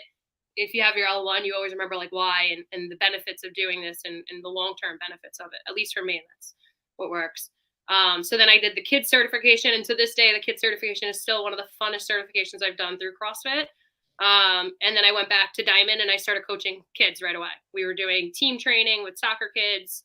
We were doing just regular CrossFit Kids stuff and all of that. Never started adults until I left that affiliate and went to another one. Devin Levesque bear crawled the marathon. Were you, when you did that, L1, what was your reaction? Were you pleasantly surprised? Were you underwhelmed? Were you blown away? It was the greatest weekend of my life. Yeah. Even going really back, there's something Ackerman and I talk about, like why I went back for the L1. I'm so glad I went and retook it. You've taken it twice. I've taken it twice. And it was a different experience the second time. Things did adjust, certain things in the methodology, certain ways they approach certain stances, like in the deadlift. The deadlift one sticks out to me. Like I particularly remember being taught differently and just in a different setup. And it was just like CrossFit was at a different wavelength 5 years after that. So taking it again was much more memorable for me. Really? The second time? The second time. Wow. That's amazing. Because you do cocaine the first time, it's never the same. That's it. It's just quit. It's done. But you take your level 1, you think maybe you take it the second time, it's going to be a tedious 2 days just to re-up. But instead, it was better your second time. The fact that I knew like my journey, I thought my journey with CrossFit wasn't going to be my journey with CrossFit when I initially took my L1 versus now, like I knew my journey, like this was just the beginning of a reborn again journey, let's call it. Like I really just got back into coaching again.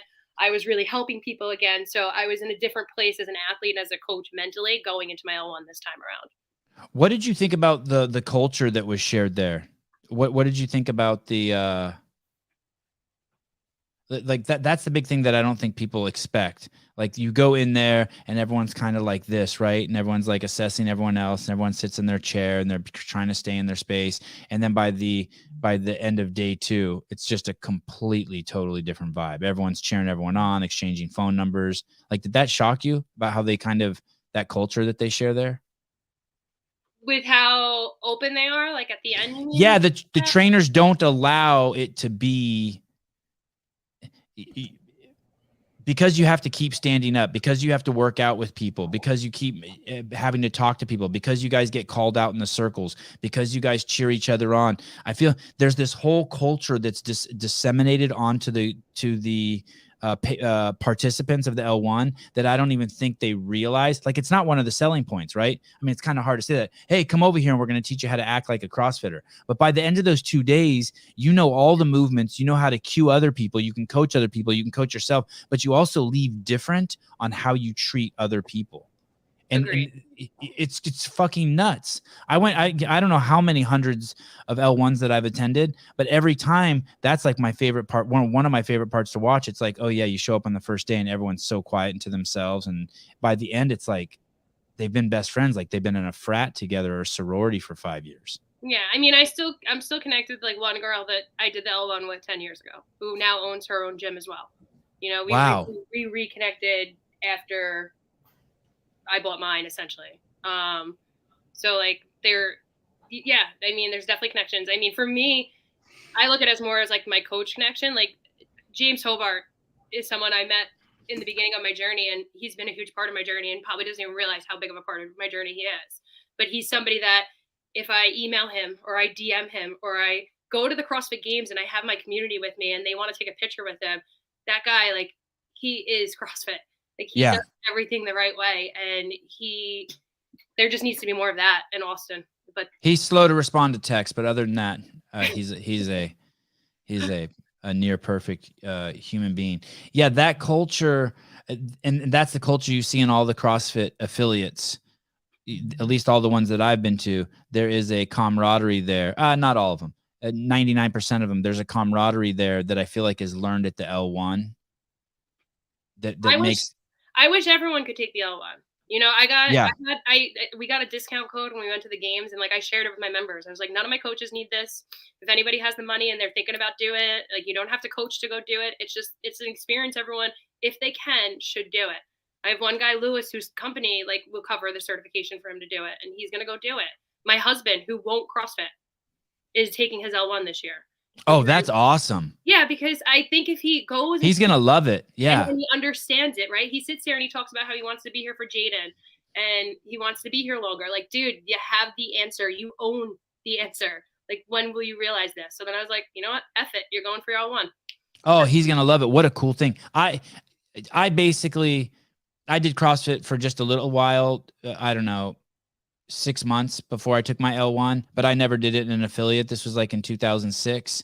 And I was just like on the website and I would just go to a Globo gym and do it. I never even set a timer or nothing. I just like was just trying to figure out the movements, right? Like, what's a snatch, what's a clean, what's a deadlift. But I went to the L1 completely green and it blew me away. Yeah. Absolutely blew me away. I cannot. That's so cool. I think it's cool that your husband's going to take it completely. I mean, I guess he knows what he hears you talk about on the phone. Yeah, and he's done it. Like, don't get me wrong. Like, when I was pregnant, he was in the best shape of his life because we were at home, and that was the only thing I had with him. So he had to work out with me every day. So he knows CrossFit, but he is I don't have the time. Meanwhile, like, in my head, I'm like, dude, you're in Connecticut. Go drop in at another affiliate, see what they have there, and bring it home to us. Learn from them. Like, we have a bigger opportunity here to learn from other people, take ideas and stuff like that. And also, like, I love dropping in at other boxes because I either learn something or, truthfully, like, sometimes it just gives me the pat on the back that I need for my staff and the community that we have. Like, you get a vibe every time you go into a gym, and that's all I want him to do is, like, I would love for him to travel to Connecticut for work, go do a drop-in, and then be like, hey, try doing this with the 5-pound plates in the affiliate. Like, this was a really good idea. Yeah. But you can't force it. Like, for me, at least with him, I won't on him. It's too hard to force anyone. He will figure it out. Hey, how have you kept the fire alive for so long? This is 10 years. Have you ever, I mean, you act like someone who just found CrossFit still. How have you kept this fire alive? Surrounding myself with people like Ackerman, to be honest. Yeah. There's a lot of rough days. There's moments that I cry and I don't want to do it anymore. I'll cry again. Yeah. But I think it's just, you know, one, I've figured out a way to make the gym successful, which makes it a lot more enjoyable. My community, I know, like, I know every day someone tells me I changed their life. So as bad as like certain things get, or as sometimes like the challenges come, like that's what keeps me going is the changes that I'm providing to the community, and it's fun. I've made it fun building the business out so I don't have to stress as much. I think also like I've had a lot of experience. I've been a part of 4 affiliates Yeah. previous to my own. So I've dealt with all the drama. I've seen all the BS. I've seen the way coaches felt in a negative way. I've seen the way coaches felt in a positive way. I've seen the way affiliate owners have treated people poorly, have treated them well. Everything I have felt as a coach, I have taken it into my affiliate and embraced it within my team. And that is what keeps me going. The team, the community, my affiliate, my people. Did you ever think of yourself as a person who serves, like as a child? No. No. You think I still that can't think of myself that way. but that's what you're describing. You're describing someone who is has found their home in serving other people. Yeah. I say I'm so much more than an affiliate owner, and we all are. Anybody who's an affiliate owner, like we wear so many hats, the conversations I deal with, from suicide to health to financial to real estate, like I deal with so much and I love it. And that's like, I guess what keeps me going and where my energy comes from. Are you? How often do you train? Are you training every day? I'm probably like 4 to 5 right now. I'm currently training for a weightlifting competition, Wow. which is like That's very crazy. nonchalantly. Like we're not trying to get a medal here. We're making a very less stress. It was really just to kind of distract me. Working with Danny Casey from New York Weightlifting Academy, and we're doing it on January 14th. And I'm just gonna go for it. I have no idea what to expect. I know that I got to wear a singlet, and I'm hoping for the best. Alexandra, I have a friend who goes to your gym. She says you're the reason she kept up with CrossFit. Eric Wise, my wife and I are talking. My wife and I are taking the L1 the first weekend in March. I love it. Trish, it's too fucking expensive. But this is just normal. This is normal Trish talk here. Trish just hangs out and throws rocks. Trish, find someone who has a 20% off code. Thank you for all you do, Trish. Sounds like you really get it. I try. Sounds like it. What about a second box? Sorry, is that anything you would ever do? It's just got to be the right time and the right fit. For me, like what I'm trying to do now is, one, continue to develop myself, and then develop my staff to like branch off and do more things too. So like I mentioned earlier, like I have one coach who's in physical therapy. I have another coach who's interested in opening his own affiliate. I have another coach who is big in menopause. I have another coach who is into meditation. So for like this year's focus and what it looks like is really establishing what the pregnancy and postpartum programs will look like. So I'm going to launch some things there. I really want to help my coaches develop themselves and give them platforms to like continue to branch off and improve and do what they want to do. I do think I have the potential to open another affiliate. I think it's a matter of when and where and what the right opportunity is and doing it the right way. The one thing I don't want to do is take on too much too quickly. And I don't want to risk anything that I've worked so hard for at Babylon. And do you need another affiliate? Like, that's the other question in the back of my head. With everything and how well it's going, like, do I need another affiliate? Maybe. I do think I have a bigger picture in the world, whether it's that pregnancy and postpartum chapter, whether it's helping affiliate owners. Like, there's no reason more affiliates can't make money. And that's where Ackerman and I are just so aligned. Like, we see it, and I didn't do anything special. I mean, I definitely work hard and I definitely put the energy in, but it's like just finding the right stuff to do. We had this guy on the show, an affiliate owner, Matt Schindeldecker, and someone brought him a youth who was going to go to jail, and the person who brought, I think it was like a probation officer, and they said, hey, instead of sending this kid to juvenile hall, what if this kid just works out with you for 3 months? Matt's like, yeah, I'll do it. So Matt trains this kid for 3 months, and this kid like flourishes, right? And one of the things, and then so Matt says, okay, somehow they figure out, bring me some more kids. And then next thing you know, he's grown this program, I think, to 14 locations in the state of, I don't know what state it is, Arkansas. And now, or maybe, I don't know how many locations in Arkansas. And I think it's spread to like 14 states now. And like Craig Howard at like Diablo CrossFit in California is now going to try to do it. We have somebody on Long Island doing it. You do? Yeah. Okay. This woman, Lori.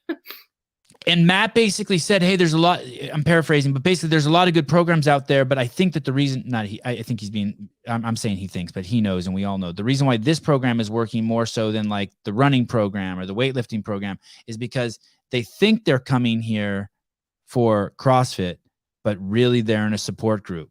So when you bring a new kid in, there's already a kid who's been there for 3 weeks who never talked to anyone the first 3 weeks, and now has opened up. And there's people there in the program who are at all different phases of being there, but they open up and they find out they have a support group.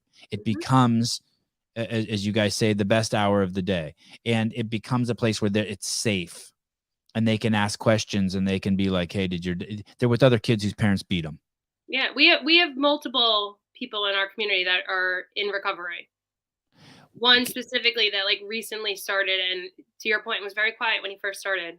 And then recently came out and he said he literally thanked every single coach.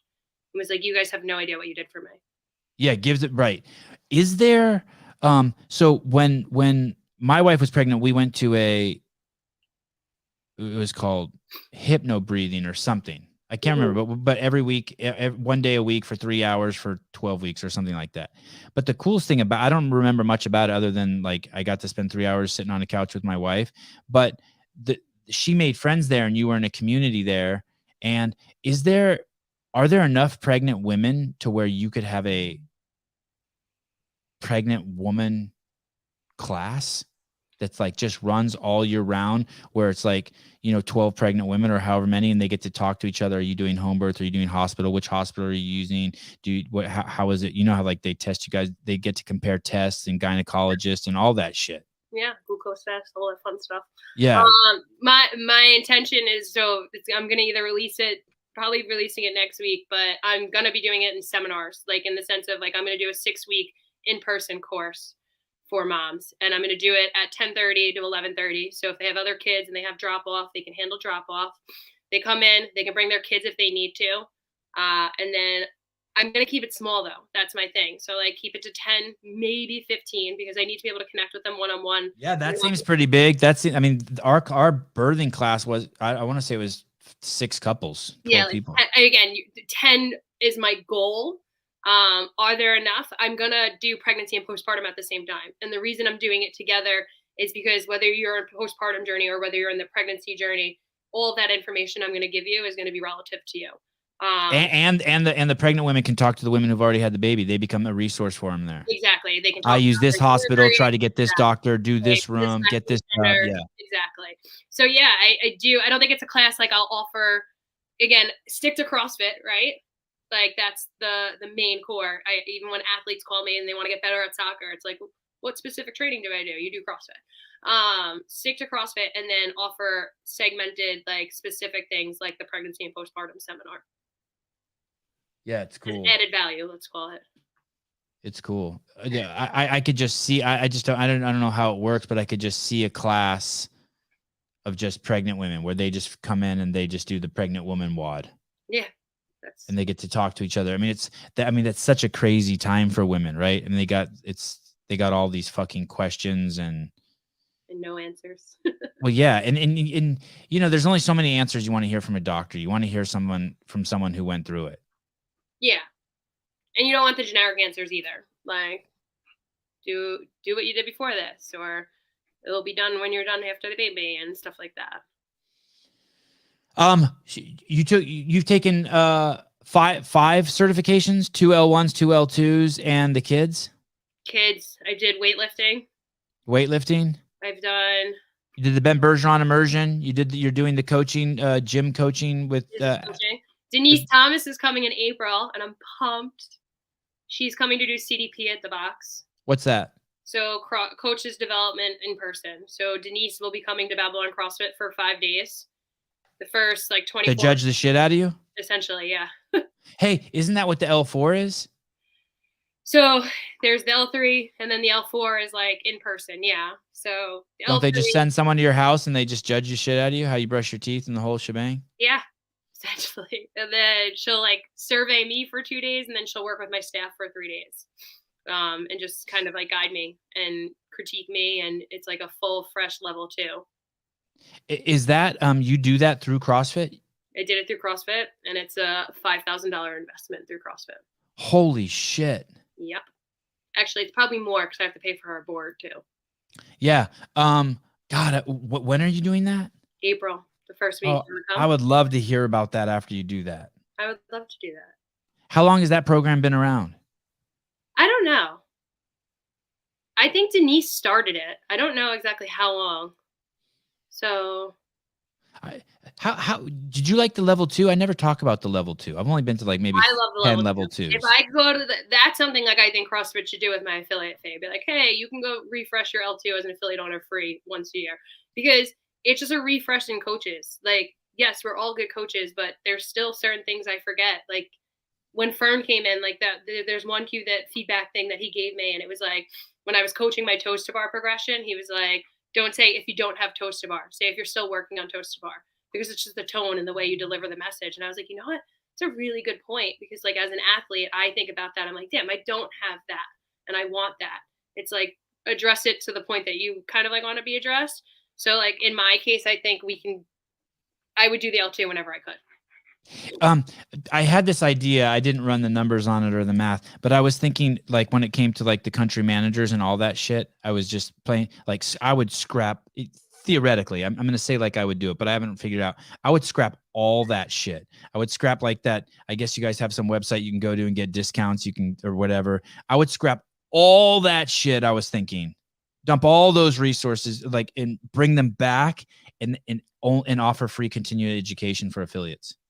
Yeah, that's how I would do it. I wouldn't. I said that I had a call. I posted something on Instagram before the holidays, and I tagged Austin in it, and Austin went on a Zoom call. Yeah, get rid of all that shit that Austin's running. I would take it back to the old school.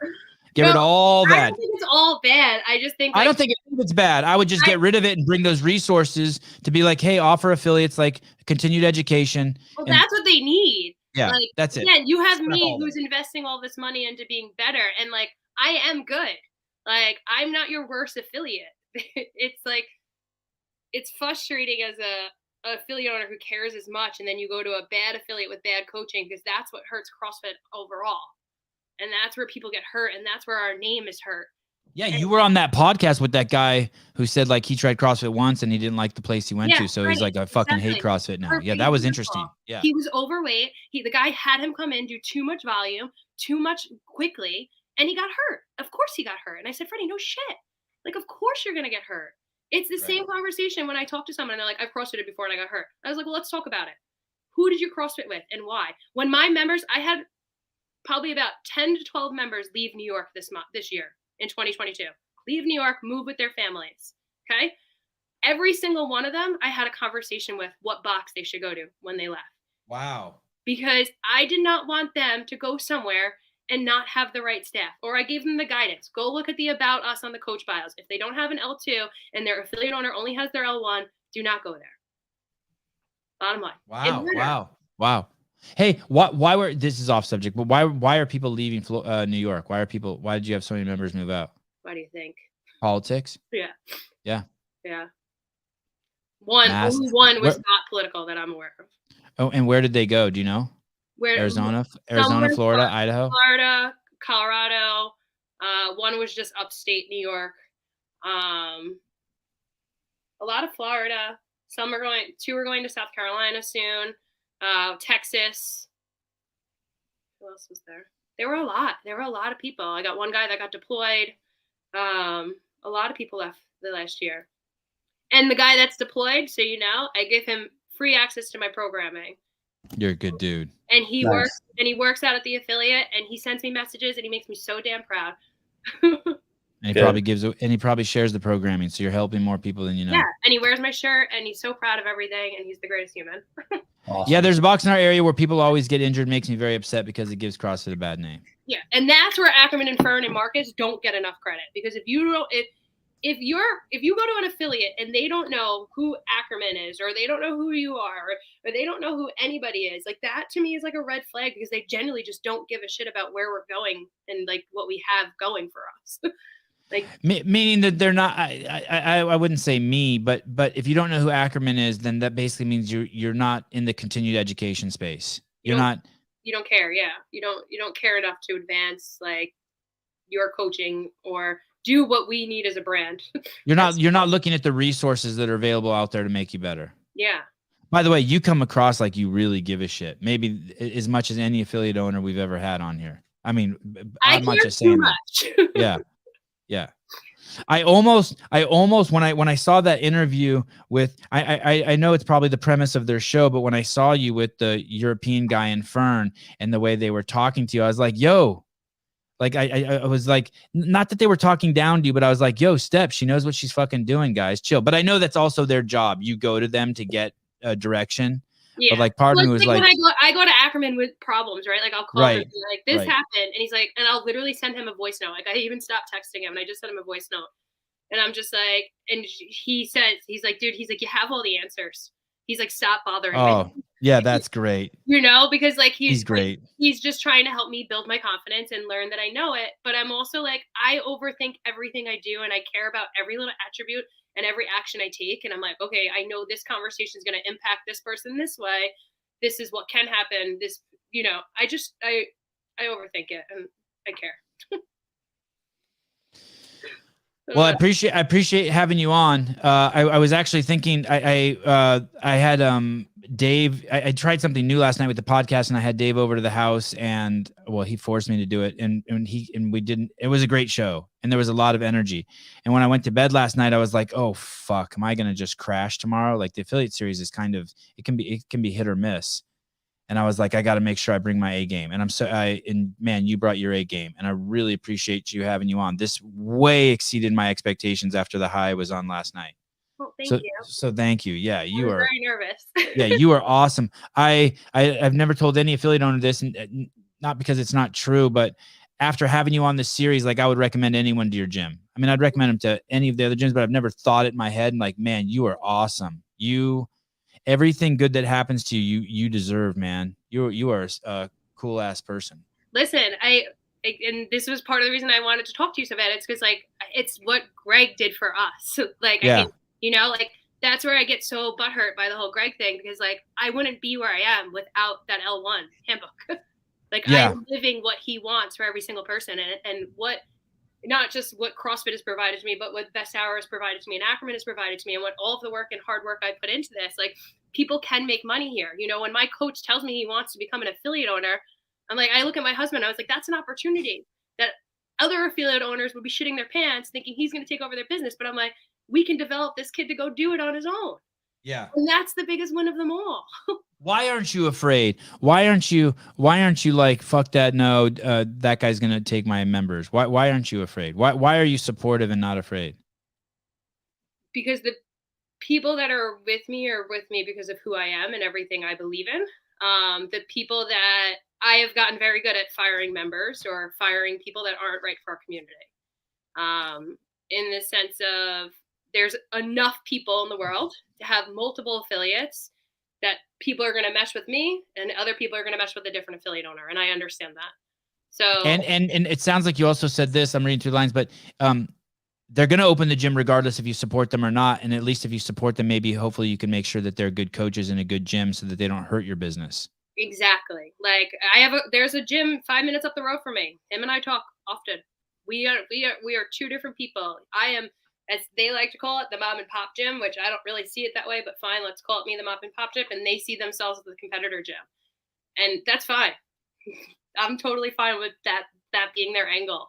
Because at the end of the day, like his demographic is perfect for him as an affiliate owner, and my demographic is perfect for me as an affiliate owner. And like I'll text them, be like, FYI, this person just quit and they're coming to your gym. Oh, awesome. Hey, let me ask you this. people like you're not coaching any classes right now, right? I coach. Oh. I just went back to coaching within the last few weeks. I coach about like 3 to 6 a week, depending. So in one of those interviews, you said that you were building one of the interviews that I saw you do. You said you were building the company, the gym, and that you hadn't been coaching much. Is that a mistake? Of not coaching? Yeah. Like, should the owner and if you're not coaching, how are you even staying engaged with the members? Because it sounds like you still stay engaged with them even if you're not coaching. Yeah, because I'm still taking classes with them, and when I say I'm not coaching, it doesn't mean I'm not an affiliate. It just means that I'm not heading the class. Like, I'm there doing Instagram, or I'm there doing just networking or taking class alongside them or co-coaching or whatever it is. Well, that's cool. You're taking classes with them. Always taking classes. Lately, it's been a little bit more difficult, but they understand what's happening behind the scenes. So you're still there to say hi to every person who walks in. You're there to say bye. You're there to talk to them about their new dog or their kids, or you're still there. Out in the hospital, whatever it is. I like, that's what I said. We wear many hats, and there's not enough to. But I chose to stop coaching. The reason that was the thing was to take a step back and just focus on the business. And that was something I didn't really want to do. And that me and Ackerman re-looked at that and we're like, well, then let's start coaching again. Like, I enjoy coaching more than anything. It's what keeps me going. And I know my members appreciate it when I coach a class, because you feel it, you get that feeling, and that's what keeps it lit, the fire lit. Yeah. Well, I hope I get to meet you in person someday. You're awesome. Thank you. Thanks for coming on. Yeah. Please stay in contact. I'm very curious how that thing goes in April with Denise Thomas. She's a powerhouse and got a great reputation. I'm curious. That's quite the investment you're making. I can't wait to see how that turns out for you. Yeah, I'll reach out to you after that for sure. Okay. Thank you. I appreciate it. Bye. Stay safe. Always. Wow. For the most part. Man, I really was tripping. I was like, oh God, I'm like, how am I going to keep that energy up from last night? That was easy. Super easy. She's great. You're all choppy today. Yeah, I don't know why. Do I look choppy to you? No, you guys look great. Oh. Hey, does Caleb look choppy to you guys? Does the beaver look choppy to you guys? Trish's eyebrows are perfection.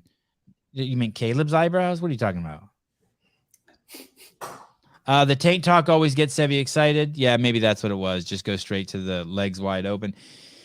Yes, there were other things that led to my quitting, but I just found out that one of their reasons for the shit they did was because I wasn't at their competition. Oh, he must have had a falling out with his affiliate. Kat Shear, the interview looks intriguing. Definitely going to go back and listen. Elise Carridow. You're killing it, Trish. You ooze the passion. Thanks for your time. What? I think it's Rodeo. It's Rodeo. I think she corrected us one time. She's wrong. Oh, okay. She's wrong. Right. Right. Rodeo would be EO. Rodeo. CEO. Rodeo. Oh. Right. Nice. Oh, my shit's backwards. Oh, that's what's going on. I knew something was fucked up on this show. I knew something. Look at. I knew it. I was tripping. I had flipped the camera so that when I talked to Dave yesterday and I looked that way, my head would actually be going that way. Did you see how my CEO was backwards? No, it was correct. You're talking about what? No, listen. Watch. I'm going to do this again. Watch. I'm going to go to settings, camera. Look at. Now is CEO backwards? No. Oh, shit. For me, it is. Oh, maybe I can't do it mid-show. Oh, I'm tripping. Okay, well, I'm going back to settings, and I'm flipping the camera back the other way. Heads up, if you have an overlay that covers a lot of the screen, you might cover yourself. I don't know what that means.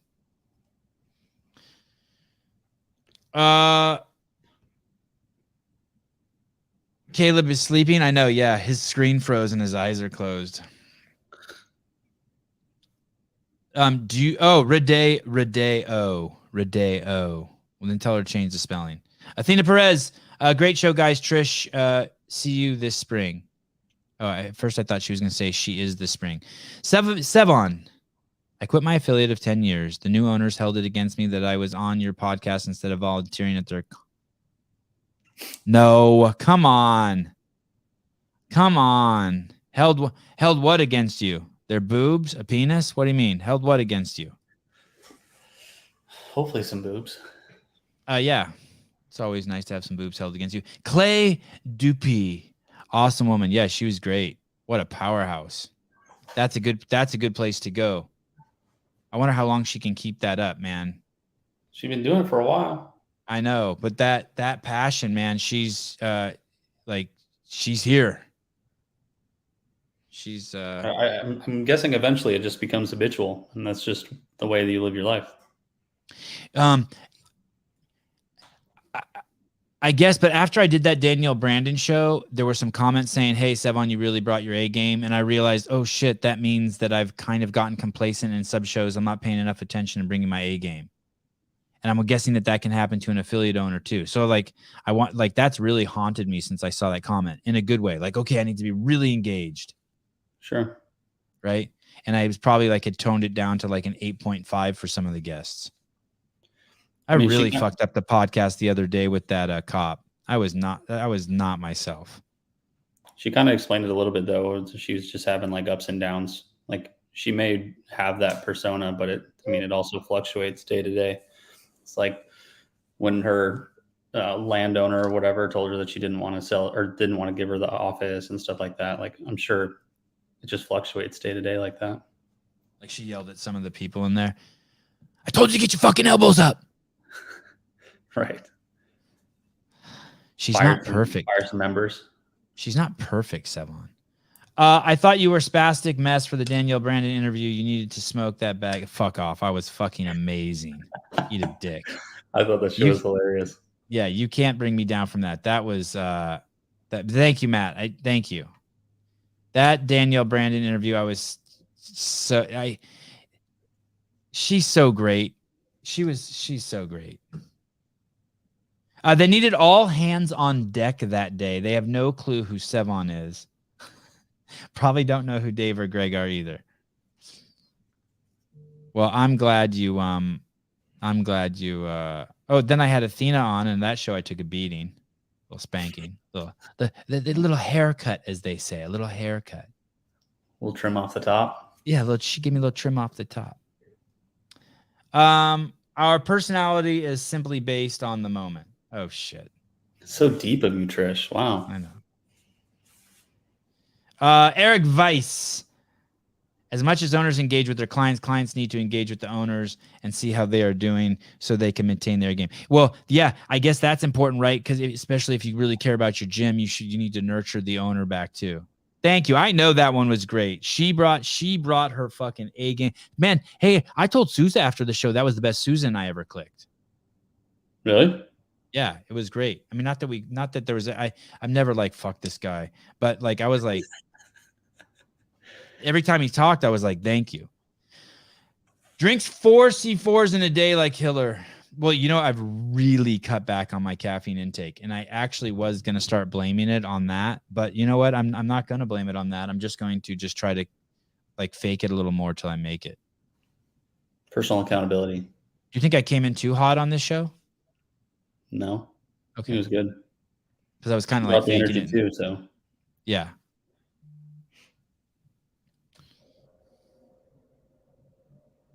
One of my buddies is at Disneyland today. I had a cousin who went to Disney World for their like honeymoon / like New Year's birthday, whatever thing. I was like, just can't get on board with that. Going to Disneyland for your honeymoon? Yeah. Getting some mouse ears, eating frozen yogurt all day?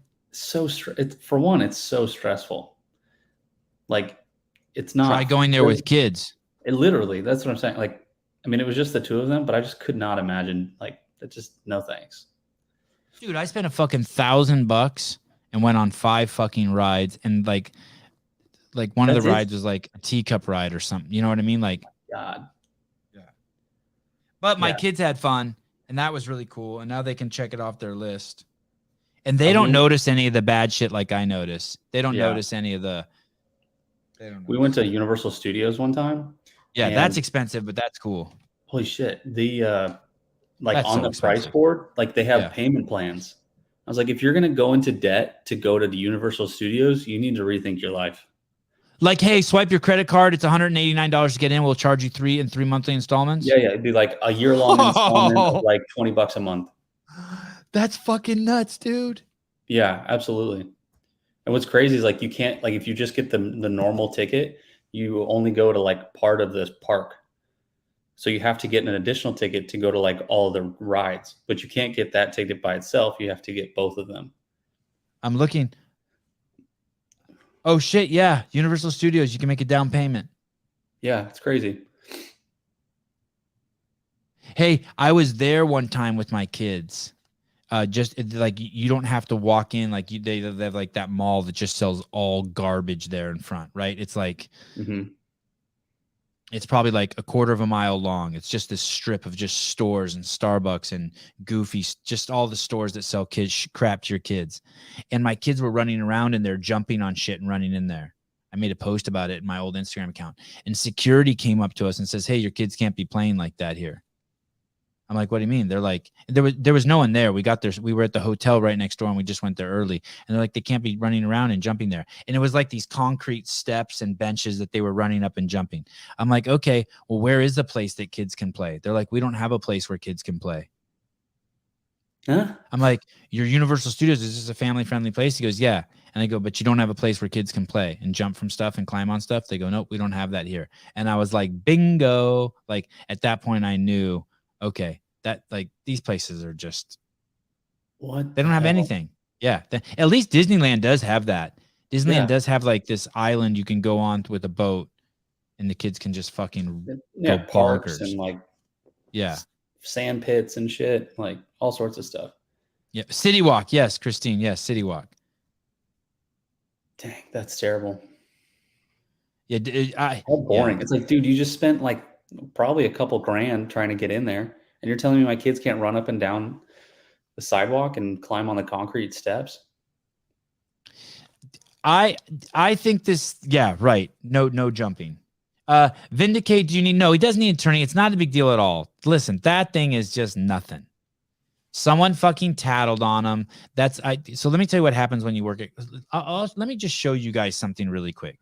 Can you go to Amazon, Caleb? Mm-hmm. Caleb's going to go to Amazon and he's going to type in the word CrossFit. And I'm going to show you, we're going to find someone who's breaking the law, like really breaking the law. Like it's going to be someone who's selling something like a bar or some grips or some shit like that. Okay. So go slow. So go back up to the top. I found one. I found one already. Go back down. Sorry. Right there. That black one. Okay. So that company right there is breaking the law. With the over one more. Gymnastic grips, gloves for CrossFit. So that person can't say that. That's illegal. Cracking the CrossFit Open. I don't know if they can do that. That's interesting. I don't think they can do that either. I've never seen that book. Go back to that book. Let me see that book. Maybe that's someone we should have on the air. Oliver Norris and Christina Roth. No shit. You guys have cracking the open. 257 reviews. Anyway, you can't do that. And so, but you can find this all over Amazon. So what I used to do when I would run across these, I would report these to the general counsel at CrossFit, Marshall Brennan or Dale Saran or whoever it was. And then they have outsourced to, look, there's another one. Yeah. They're all over here. There's people just doing illegal shit.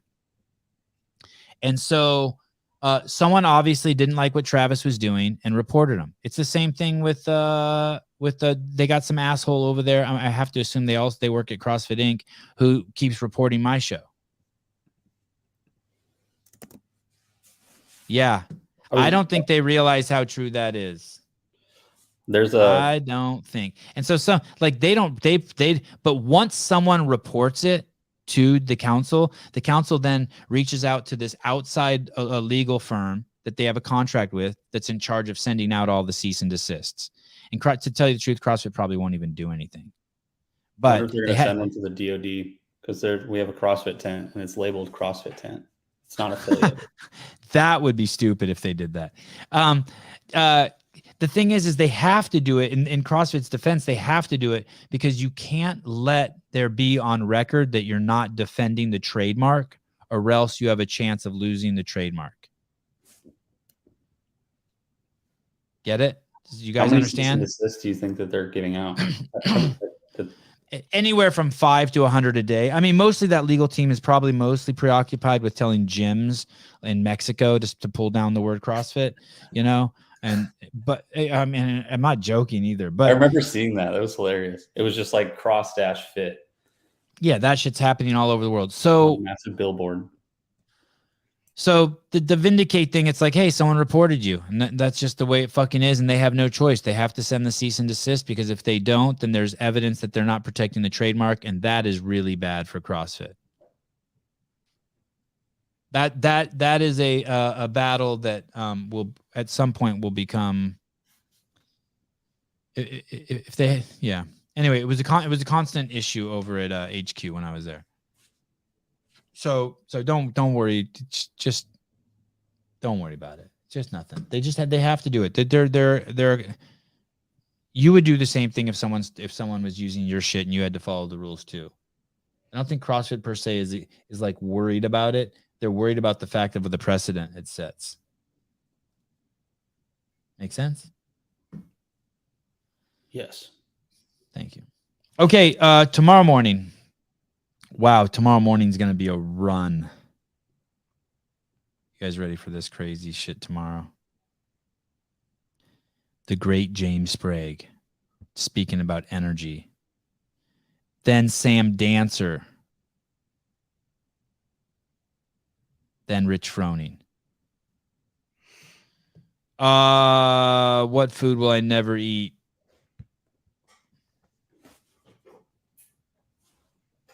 I can't think of anything. Turkey sausage. I'd eat it in a pinch. I don't know. I don't think I could. I'd have to be in a real pinch to be a cannibal. Yeah, thank you. Ass. I'd eat ass. I'm sure I have, like pig ass or something. Isn't that like, don't we eat the back? Isn't that where the bacon is or something? Yeah, I think, sure. Ham hocks. So Sevan is the OG snitch. Yeah, I guess you could say that. But when I was on the mothership, I wanted to protect that shit. Fuck man. Oh wow, Heidi's on a roll. Fuck, marry, kill. Sprague, Dancer, Froning. We won't even. Okay, guys, we will see you tomorrow morning at 7 a.m. The shows are going to really start piling up. We got John Young and Brian Friend coming on next week to do 2 days of reviews. We have shitloads of athletes coming in. I am excited. I think I just saw we signed Paige Powers up for a full-length interview. I'm pretty impressed by that young lady. And other people as well. I thought we were going to get Roman, but we had a small hiccup, so we'll have to postpone that until he learns 12 more words of English. And we will see you tomorrow. Love the show, Sevi and Caleb. Can't wait for tomorrow. Peace and love, mad dudes. Thank you, Jethro.